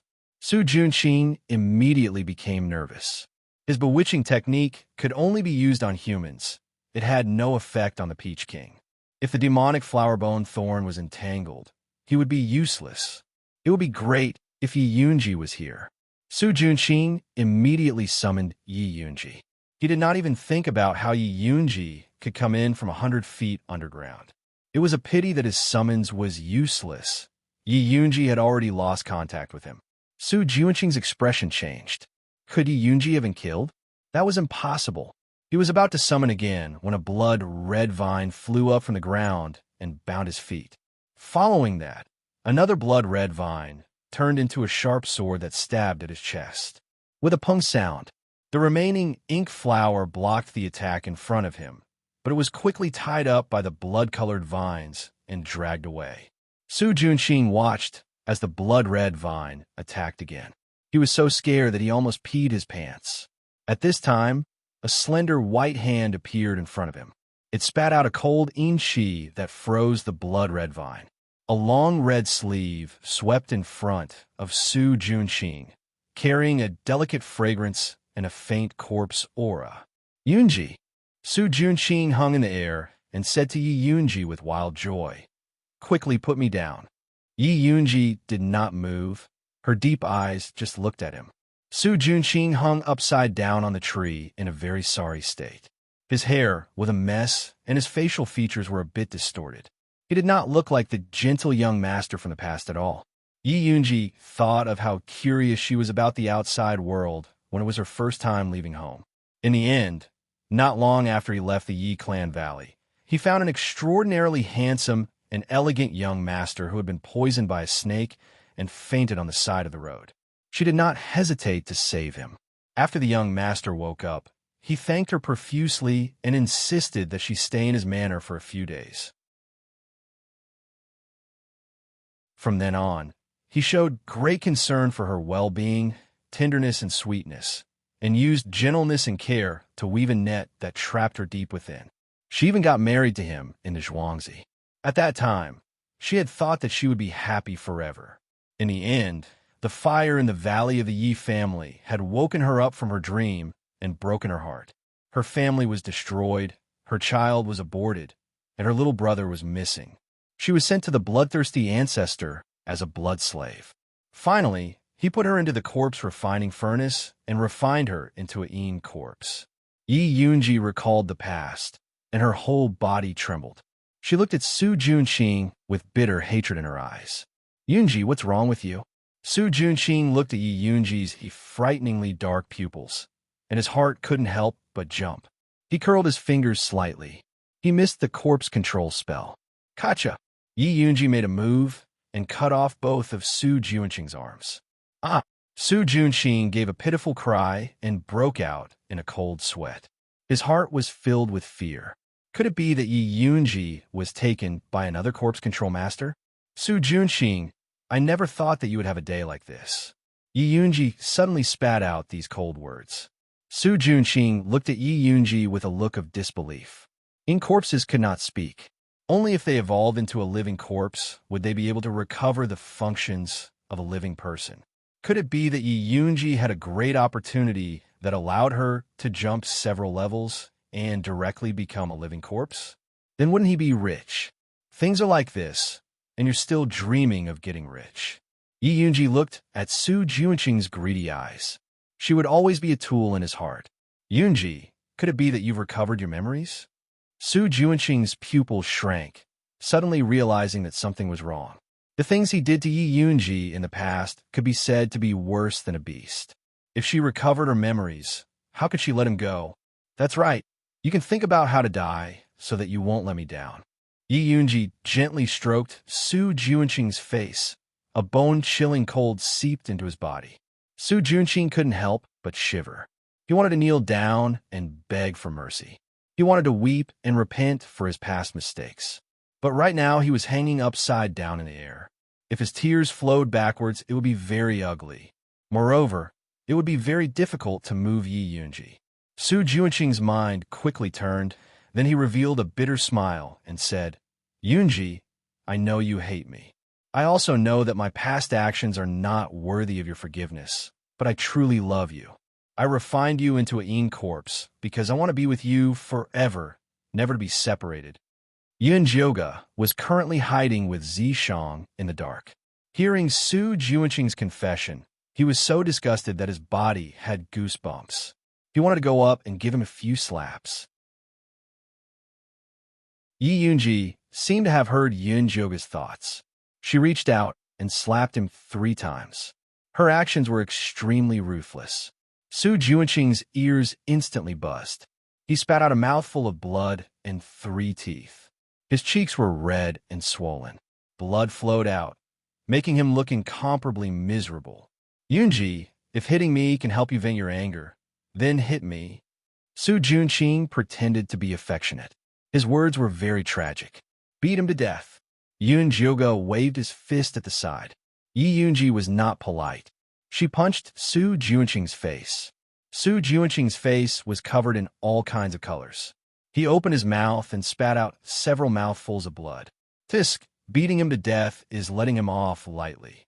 Yunjioga's anger was not enough to vent. Su Junqing was such a cruel and unscrupulous man. He should be punished even more cruelly. Yin Yunji. Su Junqing was beaten until tears and blood flew out of his nose. He was in so much pain that he couldn't even speak. But he knew that Yi Yunji had always been soft-hearted. The more he acted pitifully, the more likely he would be to ask for her forgiveness. So he forced himself to say, I know you want to kill me. I don't blame you because I deserve it. I just want you to eat me. Don't leave even my bones behind. That way, I can be with you forever. When Yi Yunji heard Su Junqing's words, her body trembled and she stopped. Yunjioga was worried that Yi Yunji would really fall for it. He was anxious and angry at the side. But Zishang held him down and did not let him go out. You filthy thing. Just looking at you makes me feel disgusted. You want me to eat you? Yi Yunji revealed a fierce smile. Then, she reached out and grabbed the top of Su Junqing's head. She dug out his spirit root. Chapter 335. Ah! Su Junqing screamed. Blood flowed from his head, and his body trembled in pain. This was not enough.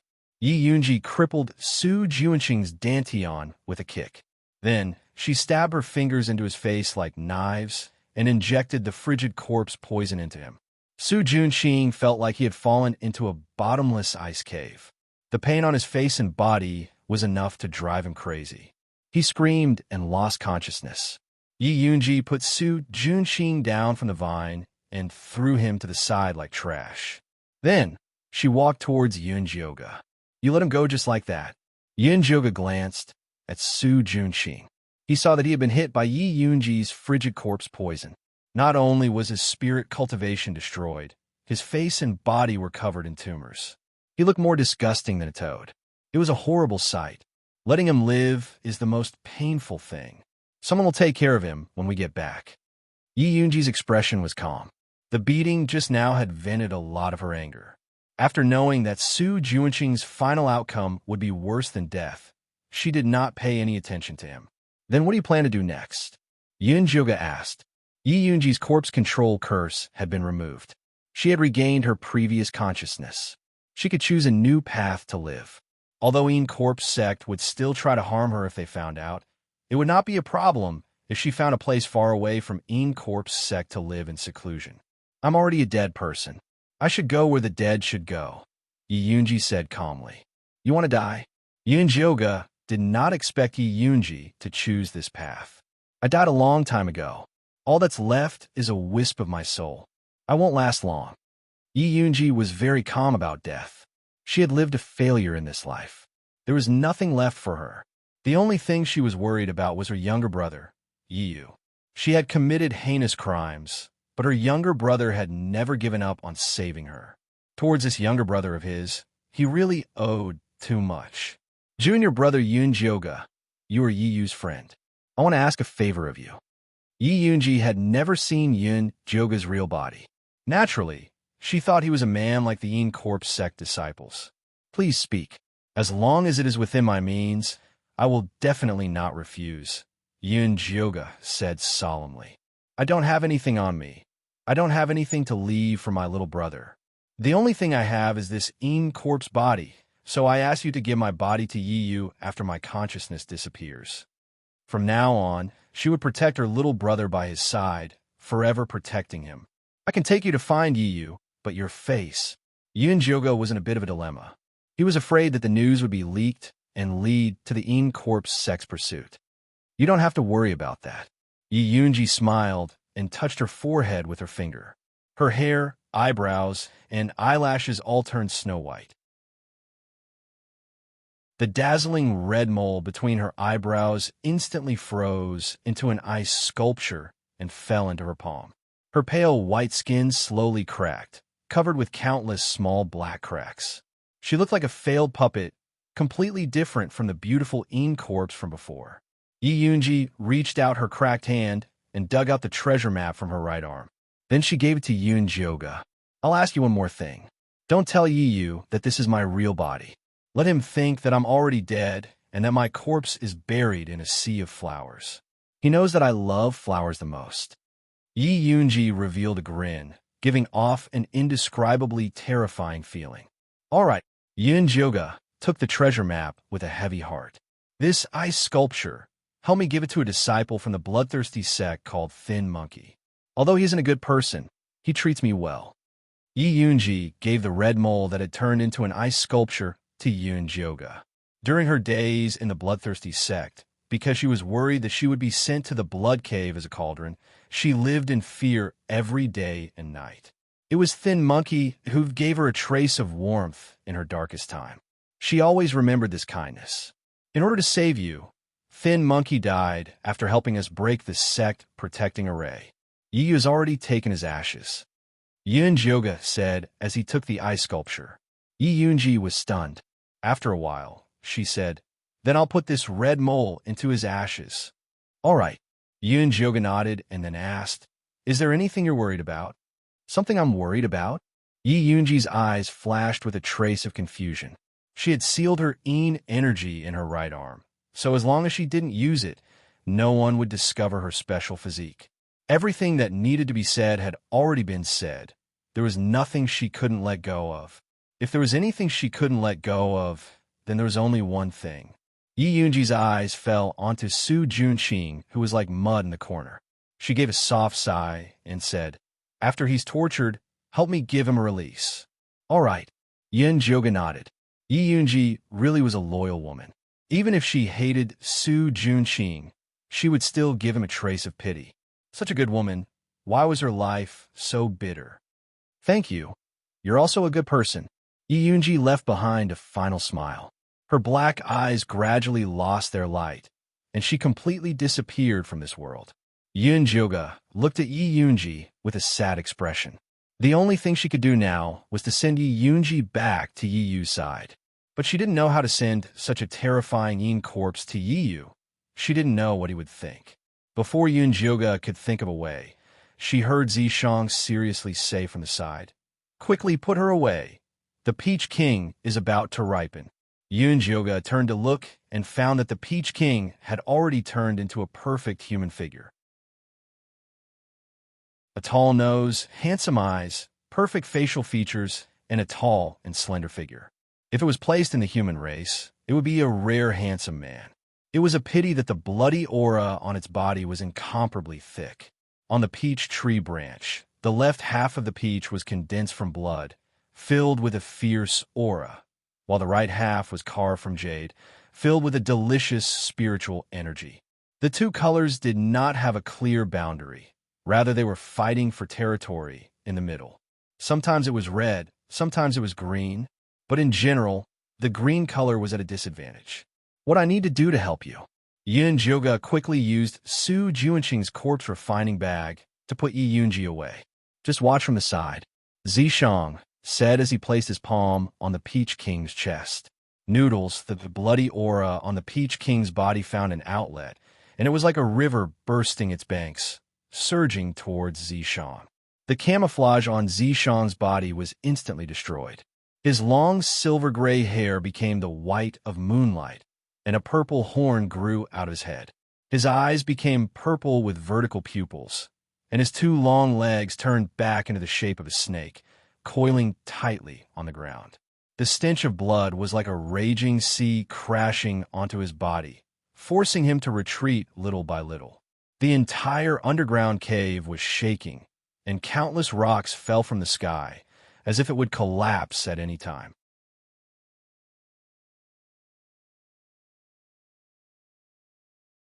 Chapter 336. Yin Jioga looked at Zishang nervously. She had received the consciousness of the human-faced Peach King before, so she knew that it was extremely painful when the bloodthirsty aura wreaked havoc in one's body. It could even drive one crazy. The human-faced Peach King could even distribute the pain to the branches of the peach forest. Zishang could only bear it alone, and it was even more painful. Although the human-faced Peach King and the secret realm were pitiful, Zishang was much more important to Yin Jioga than them. "I'm fine." Zishang could feel Yin Jioga's worry, so he turned and smiled at her.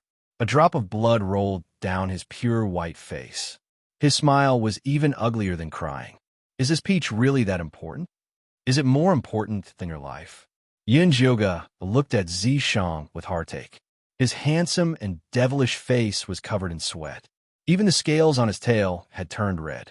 Strands of bloody aura emanated from his body. It was the bloodthirsty aura that was attacking crazily. No matter how strong its demonic body was, it could not endure such torture. Yet, the human-faced Peach King stood there as if nothing had happened. "What are you standing there for? If you don't think of a way to help him, we're all finished." Yin Jioga shouted angrily at the human-faced Peach King. After hearing Yin Jioga's words, the human-faced Peach King unwillingly spread its arms, spreading the bloodthirsty aura throughout the secret realm. Zishang's burden was relieved, and he immediately absorbed the aura. Very soon, the bloodthirsty aura on the human-faced Peach King's body disappeared completely. The peach on the red branch had turned completely green, giving off a fruity fragrance. The human-faced Peach King had also turned completely human. He had a head of light green hair, a tall and slender figure, and a grass skirt wrapped around his waist. His facial features were perfect, and he had a pair of green eyes. The pupils were the shape of two tender leaves, very similar to the leaves growing from Yunjuga's arms. Why doesn't this peach have a human face? Yunjuga did not pay attention to how perfect the human-faced Peach King was. What she was concerned about was that the peach that Zishang wanted so desperately looked different from the human-faced peach above. Those human-faced peaches are my branches. This is the real Jasper Spirit Peach that was cultivated from the secret realm's Ling Qi.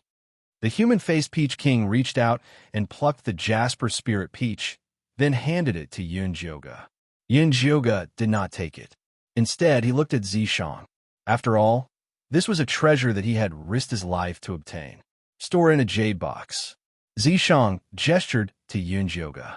Yunjuga immediately took out a jade box and put away the Jasper Spirit Peach. The human-faced Peach King reluctantly said to Yunjuga, "This little secret realm is about to close completely. You guys should leave quickly." Just now, he had used his bloodthirsty aura to destroy all the restrictions left behind by the evil people and erase the coordinates of this mystic realm.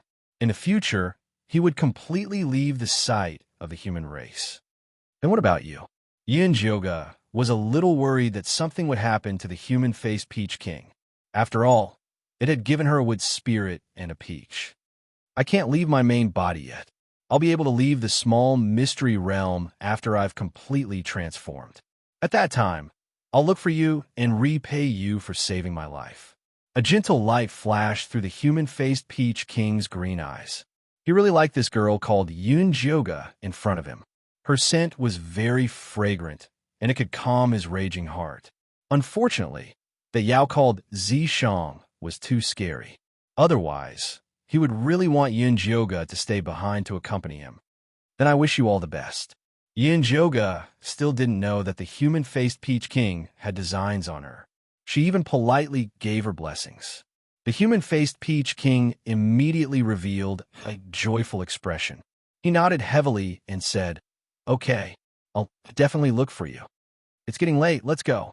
Zishang grabbed Yunjuga's shoulder with a possessive look and gave the human-faced Peach King a warning look. This damn peach dared to have designs on his wife. He would kill him sooner or later. All right, let's go.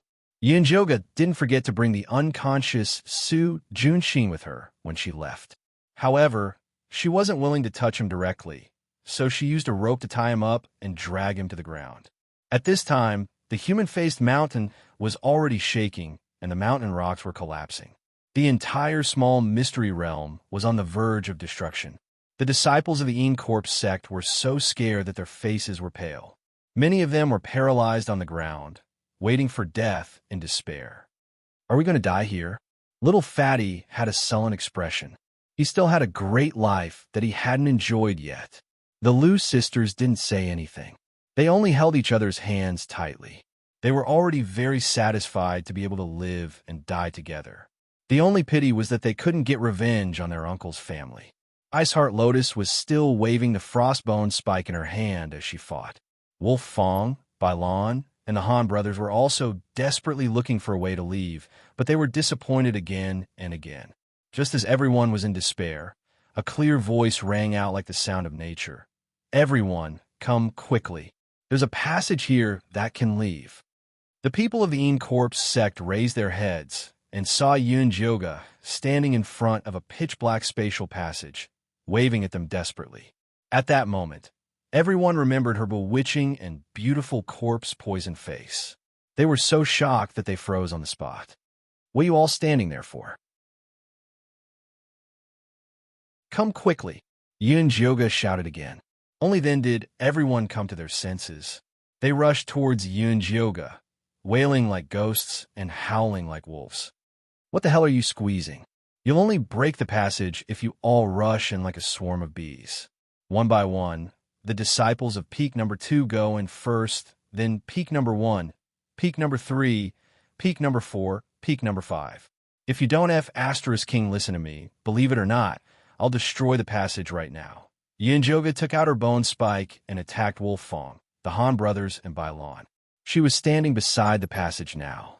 A bone spike could disrupt the space and destroy the passage. Wolf Fong and the others immediately came to their senses. They restrained the disciples according to Yun Jioga's instructions and lined up obediently. Senior brother Yun Jioga, aren't you leaving? The Liu sisters asked. You guys go first. I'll leave with senior sister Bai Lan and the others. Yun Jioga's words made the unwilling Bai Lan shut up. Just like that, all the disciples of the Yin Corps sect entered the spatial passage in an orderly manner under Yun Jioga's organization. The small mystic realm was completely closed. At that moment, Elder Whitebone and Elder Inkflower were drinking tea in the Ink Flower Palace of the Yin Corps sect. Chosun really left for a long time this time. He even missed the opening of the small mystic realm. Elder Inkflower was already 500 years old. However, she had eaten a face-halting pill when she was young, so she still looked like a 16-year-old girl. Her skin was white and tender, her eyes were thin and long, and there was a tear mole on her left cheek. Although her looks were not peerlessly beautiful, she had a particularly seductive aura. That's nothing. That woman, Si Yue, was beaten half to death in the Thunder Nation. Her demon corpse was also crippled, but he still didn't come back. Elder Whitebone was a bald man with thick eyebrows and big eyes. He wore a black robe, and a necklace made of a string of small skulls hung on his chest. I heard that Cho-san encountered an ancient ruin outside. He's probably busy searching for treasures. Elder Inkflower poured a cup of spirit tea for Elder Whitebone. I heard that too. However, as long as the curse on that guy isn't removed, he won't be able to advance no matter how many treasures he has. Elder Whitebone took a sip of the spirit tea and gave Elder Inkflower a piece of advice. Chosun has always been protective of his people. Be careful that he comes back to settle the score with you. Su Junqing and Si Yue from the Inkflower Peak had an unclear relationship. Now that Si Yue was seriously injured and unconscious, Jin Yanwei from the Cho Peak had come to ask Su Junqing about the situation several times, but was rejected by Elder Inkflower. When he returned, he would definitely complain to Cho Sr. We'll talk about it when the time comes. Elder Inkflower smiled. Su Junqing was not exactly a plaything to her. If Cho-san insisted that she hand him over, it was fine. Seeing this, Elder Whitebone did not say anything else. He picked up his teacup and took another sip of spirit tea. At that moment, a violent wave suddenly came from outside. The teacup in his hand fell to the ground and shattered into countless pieces.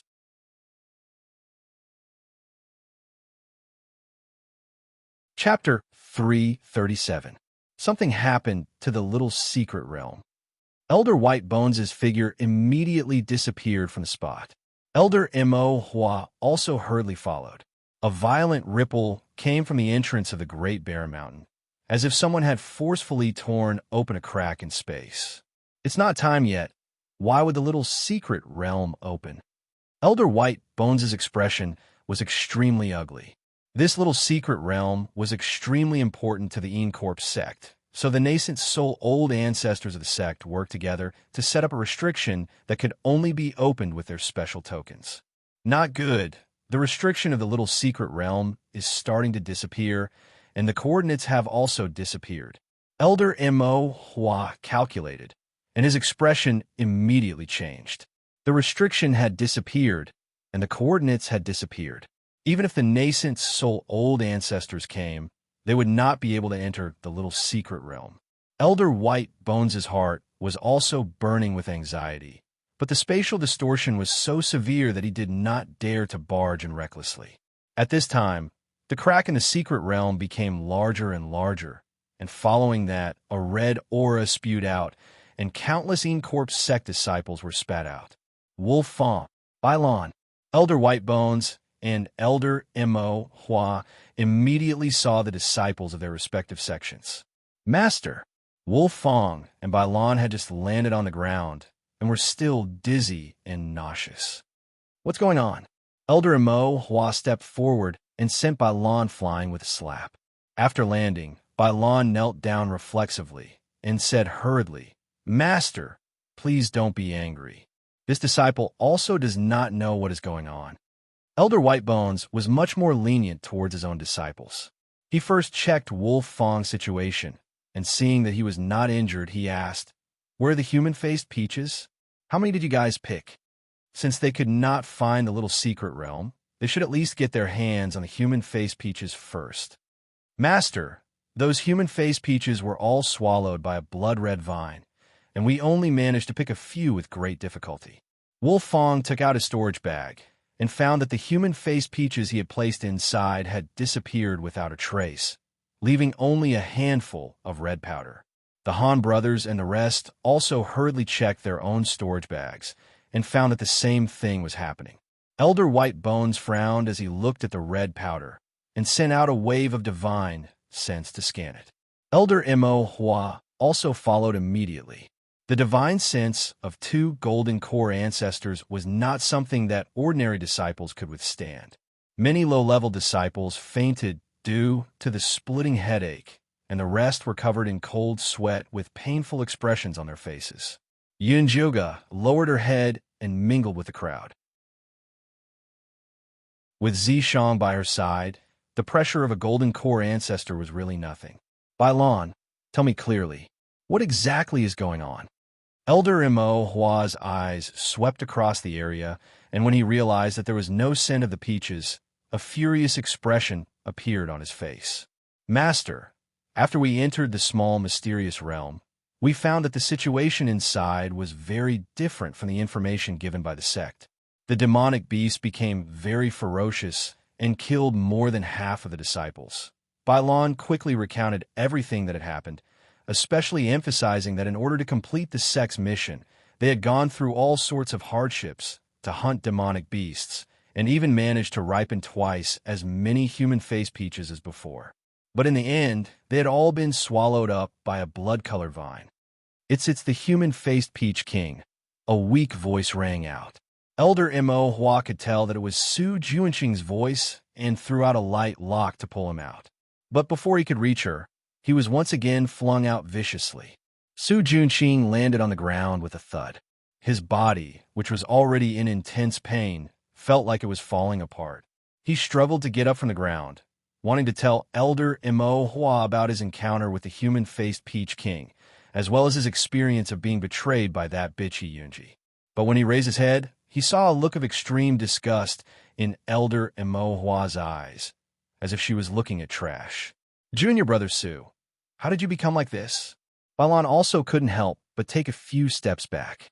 The people around Su Juanqing all retreated as if they were afraid of being infected by the plague. "What happened to me?" Su Juanqing still didn't understand what had happened. Although Yi Yunji had destroyed his spirit root and cultivation, he believed that as long as Elder Mo Hua was willing to help him, it would not be difficult to transplant a new spirit root. "See for yourself." Bailan shot out a crystalline image out of goodwill and landed in front of Su Juanqing. Su Juanqing raised his head and saw that the crystalline image reflected a strange face covered in yellow-green pustules, which oozed with a foul stench. He looked down in disbelief and found that his hands and body were also covered in the same pustules. "Impossible. This isn't me. This definitely isn't me." Su Juanqing desperately shook his head, wanting to get away from the image, but he tripped over a rock and fell to the ground. The nearby disciples immediately scattered, each one of them revealing a disgusted expression. The Lu sisters even said in a small voice, "So disgusting. That's right, I want to vomit when I see it." Su Juanqing was about to go crazy. He had always been confident in his looks and body. He had indeed used his good looks to obtain many benefits from women. Now that he had become like this, he definitely couldn't accept it. "Master, save me." Su Juanqing fearfully reached out his hand towards Elder Mo Hua for help. "Where's your life-sourcing corpse?" Elder Mo Hua glanced over and found that Su Juanqing's corpse refining bag and storage bag had disappeared. "She betrayed me." Su Juanqing thought about how his current misery was caused by Yi Yunji. His eyes immediately filled with a bone-deep hatred. "She's being controlled by someone?" Elder Mo Hua was doubtful. The strongest people that entered the small secret realm were at the Foundation Establishment realm. It was impossible for them to steal the corpses of cultivators of the same level. No, she's become a living corpse. Su Junqing shook his head. Living corpse? Elder Mo Hua was shocked. Tell me in detail. Elder Whitebone's eyes flashed with an indescribable glow. An spirit Dao body that had become a living corpse, that was the most powerful corpse. This kind of treasure, even if they had to fall out with Mo Hua, they had to take it back. Su Junqing, didn't even have time to speak before Elder Mo Hua's eyes flashed with a fierce glow, and he reached out his hand. An ink-black Shi condensed into a large hand that covered Su Junqing's head, instantly piercing through his entire body. Su Junqing's eyes were filled with blood, his eyeballs popped out, the veins on his face and neck popped out, those pustules popped out. Yinjoga's heart was shocked. At first he thought that Elder Mo Hua wanted to save Su Junqing, but after seeing the situation clearly, he knew that Elder Mo Hua had actually used the soul-searching technique on Su Junqing. This soul-searching technique was a kind of tyrannical evil cultivation technique. It was specially used to gather information. It said that people who were hit by this cultivation technique would feel like their brain was being repeatedly stirred by a knife. Not only was it very painful, they would also become a cripple after using it. Elder Mo Hua was truly ruthless, making a move without saying a word. Yinjoga finally understood what Yi Yunji meant when she said someone would take care of Su Junqing. Being tortured by the soul-searching technique, it was definitely 1,000 times more painful than being beaten to death.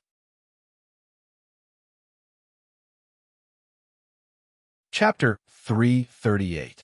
Elder Whitebones waited for Mo Hua to finish searching before asking, "How is it?" "See for yourself." Elder Mo Hua withdrew her hand gloomily. She had already found out the whole story from Su Junqing's soul. Although the human-faced Peach King and Yi Yunji were both good things, it was too painful for them to be left in the small secret realm. Such a painful thing naturally had to be shared with others. Elder Whitebones also used the soul-searching technique on Su Junqing. When he saw the human-faced Peach King and Yi Yunji, he couldn't help but reveal an expression of wild joy. But when he saw the small secret realm collapse, he instantly fell from the clouds. He was so angry that he wanted to smash Su Junqing's soul with one palm. Keep his soul. When the sect leader and Cho Sen asked, let them search it themselves. This time, the small secret realm was sealed, and the Corpse sect suffered heavy losses. The sect leader would definitely ask. She and Whitebones were responsible for this matter and couldn't escape responsibility. Rather than wasting time explaining, it was better to let them search his soul themselves. Elder Mo Hua took out a soul-collecting bottle and kept Su Junqing's soul in it. His body was burnt to ashes by a fire. Su Junqing really can't live this time. Zishang sometimes admired the creativity of the human race. When it came to torturing people, they were indeed skilled. Yinjoga was deeply convinced.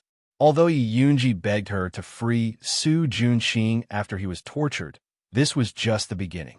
They would talk about it after he was tortured for a while. But after Elder Cho's son and the sect leader tormented him a few times, Su Junqing's soul probably wouldn't be left. All of you, open your storage bags. Elder Mo Hua was still unwilling to give up. Although the human-faced Peach King was left in the secret realm, someone might pick up the corpse refining bag and bring Yi Yunji out. After Wolf Fong, Bailan, and the rest saw Su Junqing's miserable state, not many dared to resist. All of them obediently opened their own storage pouches and held them in their hands. Yinjoga was the same. Anyway, the corpse refining bag and Su Junqing's storage bag, as well as her valuable possessions and pets, were all with Zishang. At this moment, her storage bag only had some pills, a few bone spikes, a corpse controlling bell, and a few thousand spirit jade from selling the beast attracting incense. The people present were all Qi condensation disciples, and none of them were good people. Only Wolf Fong and Bailan storage bags were worth looking at. In particular, the set of evil weapons in Wolf Fong's hands was not bad. However, Elder Whitebones would not go to the extent of laying his hands on his disciple for such a small thing. Elder Whitebones and Elder Mo Hua scanned the area with their divine senses and had to admit that the corpse refinement bag were not in the hands of these disciples. Mo Hua Chang's heart ached at the thought that his famous magic weapon, the demonic flower bone spike, was missing. Fortunately, it wasn't like he didn't gain anything. At least she found a talent in Su Juanqing's place and could recruit him into her ink flower palace. Yun Jioga could clearly feel Elder Mo Hua's gaze landing on her. Yun Jio, right? Elder Mo Hua walked in front of her and asked, "Raise your head." Yun Jioga had no choice but to raise her head. However, she still looked down. She was worried that Elder Mo Hua would see through her disguise. "Young lad, you're not bad. Come back to the ink flower peak with me later." The ink flower elder did not see through Yun Jioga's true body and was very satisfied with her bewitching appearance. "Junior brother Yun Jio, we'll be on the same peak in the future," Bailan immediately said with a smile. The other disciples all had complicated expressions. Some were envious, but most were sympathetic.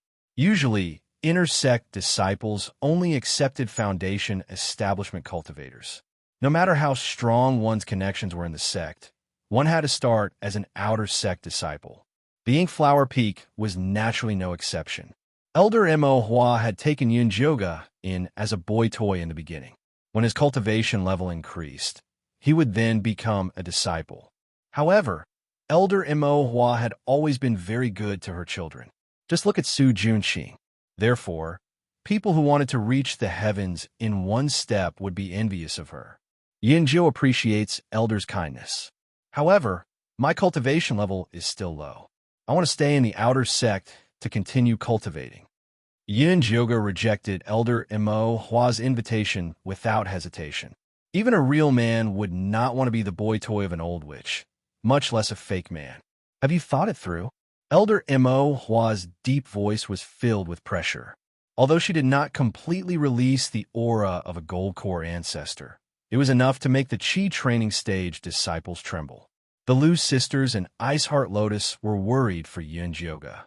They were afraid that Elder Mo Hua would kill her in a fit of anger. Although In Corp's sect forbade internal strife, that was only for normal disciples. To a gold core ancestor, killing a few outer sect disciples was as easy as killing a few chickens.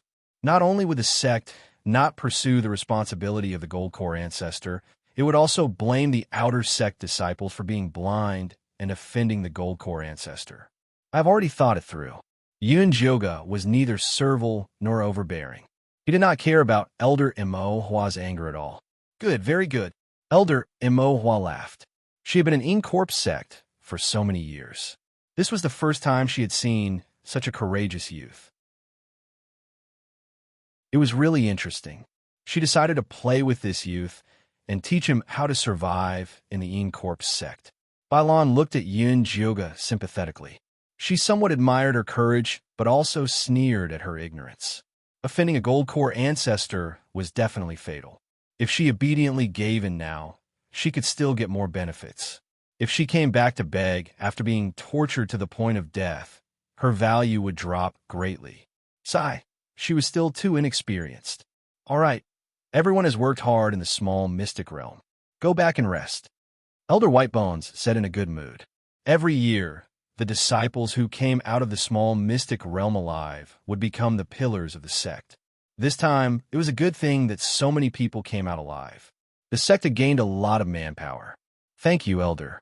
After Wolfong and the Han brothers thanked Elder Whitebones and Elder Blackflower in unison, they walked towards their respective outer sect peaks. The originally popular Yun Jioga was now completely empty. No one dared to approach her. Iceheart Lotus wanted to go over, but she was held back by Little Fatty. The Lu sisters acted as if they didn't know Yun Jioga at all and hurriedly went back. If it was someone else being isolated like this, they would probably feel lonely, fearful, and angry. However, Yun Jioga did not feel anything with Zishan by her side. She could understand why the Lu sisters and Little Fatty were like this. After all, Elder Mo Hua was powerful. It was easy for him to take care of them. Avoiding her was the wisest move. At this moment, Zishang suddenly whispered in Yun Jioga's ear, "When we go back, this sovereign will give you a peach. You're willing to share it with me?" Yun Jioga was slightly surprised. Although Zishang would always think of her when there were benefits, this Jasper Spirit Peach was something that he had risked his life to obtain. So she felt ashamed to accept it. Chapter 339. If it was someone else, I would definitely not give it to them. However, for you, let alone a Jasper Spiritual Peach, even if you want to eat my heart, liver, and lungs, I would be willing, Zishang said with a grin. Yin Jioga couldn't help but roll her eyes. Zishang was always like this. You could never guess whether he was telling the truth or lying. Sometimes, she could feel that Zishang liked her, but sometimes she felt that Zishang was only with her for the sake of sex. So, she had very complicated feelings towards Zishang. Sometimes, she really didn't want to talk to him. The two of them quickly returned to their cottage. After Zishang quickly set up a formation, he took out the Jasper Spirit Peach and let Yun Jioga eat it. "Are you giving it all to me?" Yun Jioga asked hesitantly. Of course. Zishang risked his life to get this peach for her. "This is too expensive." Yun Jioga was a little hesitant. "It's okay. After you eat it, let's do dual cultivation immediately. It'll be good for me too," Zishang said. Yun Jioga was a little embarrassed at first, but after hearing Zishang's words, she immediately disappeared. In the end, he just wanted her to pay with her body. It'll be a waste not to eat it." Yun Jioga picked up the Jasper Spirit Peach and ate it in big mouthfuls. To be honest, the taste of this Jasper Spirit Peach was too delicious. As soon as it entered her mouth, it turned into a stream of extremely pure spiritual energy that gently washed over her body. She felt as if she was soaking in warm spring water on a cold day. Her whole body felt comfortable. Zishang looked at Yun Jioga gently, with a faint smile on his lips. It seemed that just watching Yun Jioga eat was enough for him. After eating, let's do dual cultivation. Although Yun Jioga was grateful to Zishang, she wasn't used to saying sweet words. After putting away the rest of the peach, she put on a business-like expression and prepared to start cultivating with Zishang. "There's no rush. You just eat and take a rest first." Zishang, who is usually more anxious than anyone else, pulled Yun Jioga's hand and lay down on the bed. Yun Jioga also felt that it wasn't good to exercise immediately after eating, so she lay down with him and accidentally fell asleep. Zishang propped up his head with his elbow and carefully looked at Yun Jioga. The demonic face that had been poisoned by the corpse poison was completely different from the pure and holy witch in his memory, but the smell on her body was so familiar. He planted a gentle kiss on Yun Jioga's forehead and then slowly moved down, like a feather lightly brushing past. It was a grateful, intimate, and reassuring kiss.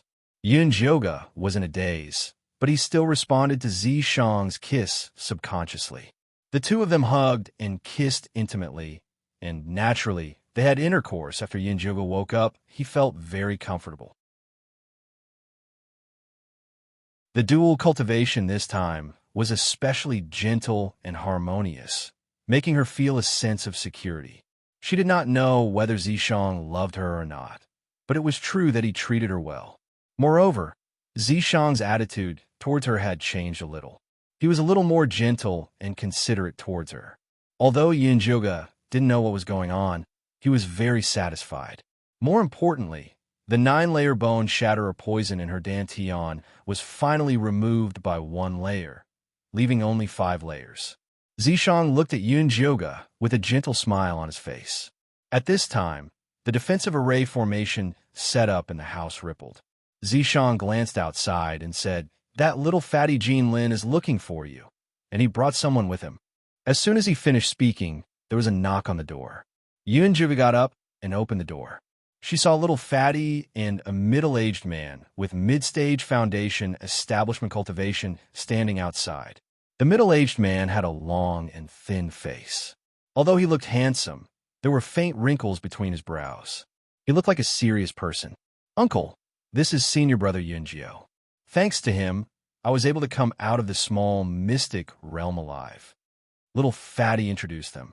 Senior brother Yunjio, this is my uncle, Jin Chuan. Disciple greets Senior Jin Chuan. Yunjioga cupped his hands and bowed. Hey, Mom, let's talk inside. Jin Chuan walked towards Yunjioga's house. He was obviously a powerful person. Sorry, my uncle is a little impatient. Little Fatty smiled at Yunjioga sheepishly. It's fine. No matter how unhappy Yunjioga was, she wouldn't give Little Fatty a hard time. Little Fatty saw that she looked calm and didn't seem to have a grudge. Then he mustered up his courage and said, Senior brother Yunjio, don't blame me and the Lu sisters for ignoring you just now. We really didn't dare to offend Elder Imohua. It's human nature to protect oneself. I understand that. Yunjioga nodded. Little Fatty and the Lu sisters had low cultivation levels. They couldn't even be crushed by a finger of Elder Imohua. It was ridiculous to expect them to stand up for him. When Jin Chuan heard Yunjioga's words, he frowned and said, I think you're a reasonable person. Why would you reject Elder Imohua? Senior Jin Chuan, are you here to persuade Elder Imohua? He didn't look like a pimp. Just now, Elder Imohua gave an order to the mission hall. He forbade the mission hall from giving you any missions. He also forbade the outer sect disciple from forming a team with you. Jin Chuan repeated Elder Imohua's order with a straight face. Senior brother Yunjio, if you can't accept missions, you can't enter the Inchi cemetery to collect Inchi.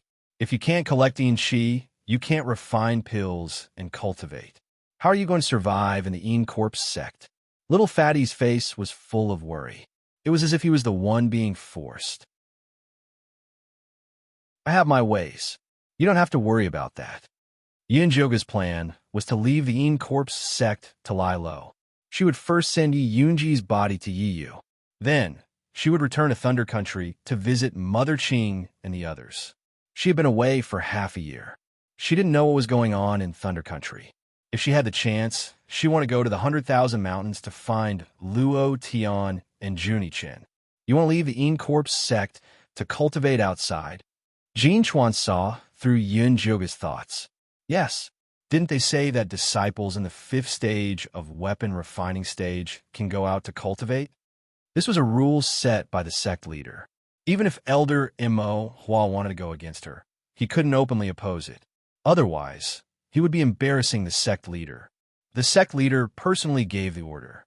He said that all disciples participating in the small mystery realm must be investigated in the sect. They're not allowed to go out. You can't go against the sect leader. Take care of yourself. Jin Chuan stood up and left. The fact that he had personally come to talk to Yunjioga about this was already because of Little Fatty. Senior brother Yunjio, think about it. Anyway, I won't dare to come here openly in the future. If there is any news, I will think of a way to inform you. Little Fatty lowered his voice and said, Thanks. Yunjioga patted Little Fatty's shoulder. It was rare for him to be so considerate. That's right. Iceheart Lotus originally wanted to come find you. However, he was locked up by his sister-in-law to cultivate. He told me to tell you not to be angry at him. Little Fatty thought of something else. Tell him to cultivate in peace. Otherwise, he will also be captured and sent to Ink Flower Mountain. Yunjioga joked. Although Iceheart Lotus was a little feminine, he was really beautiful. Maybe one day, Elder Imohua would like him if he wanted to change his appetite.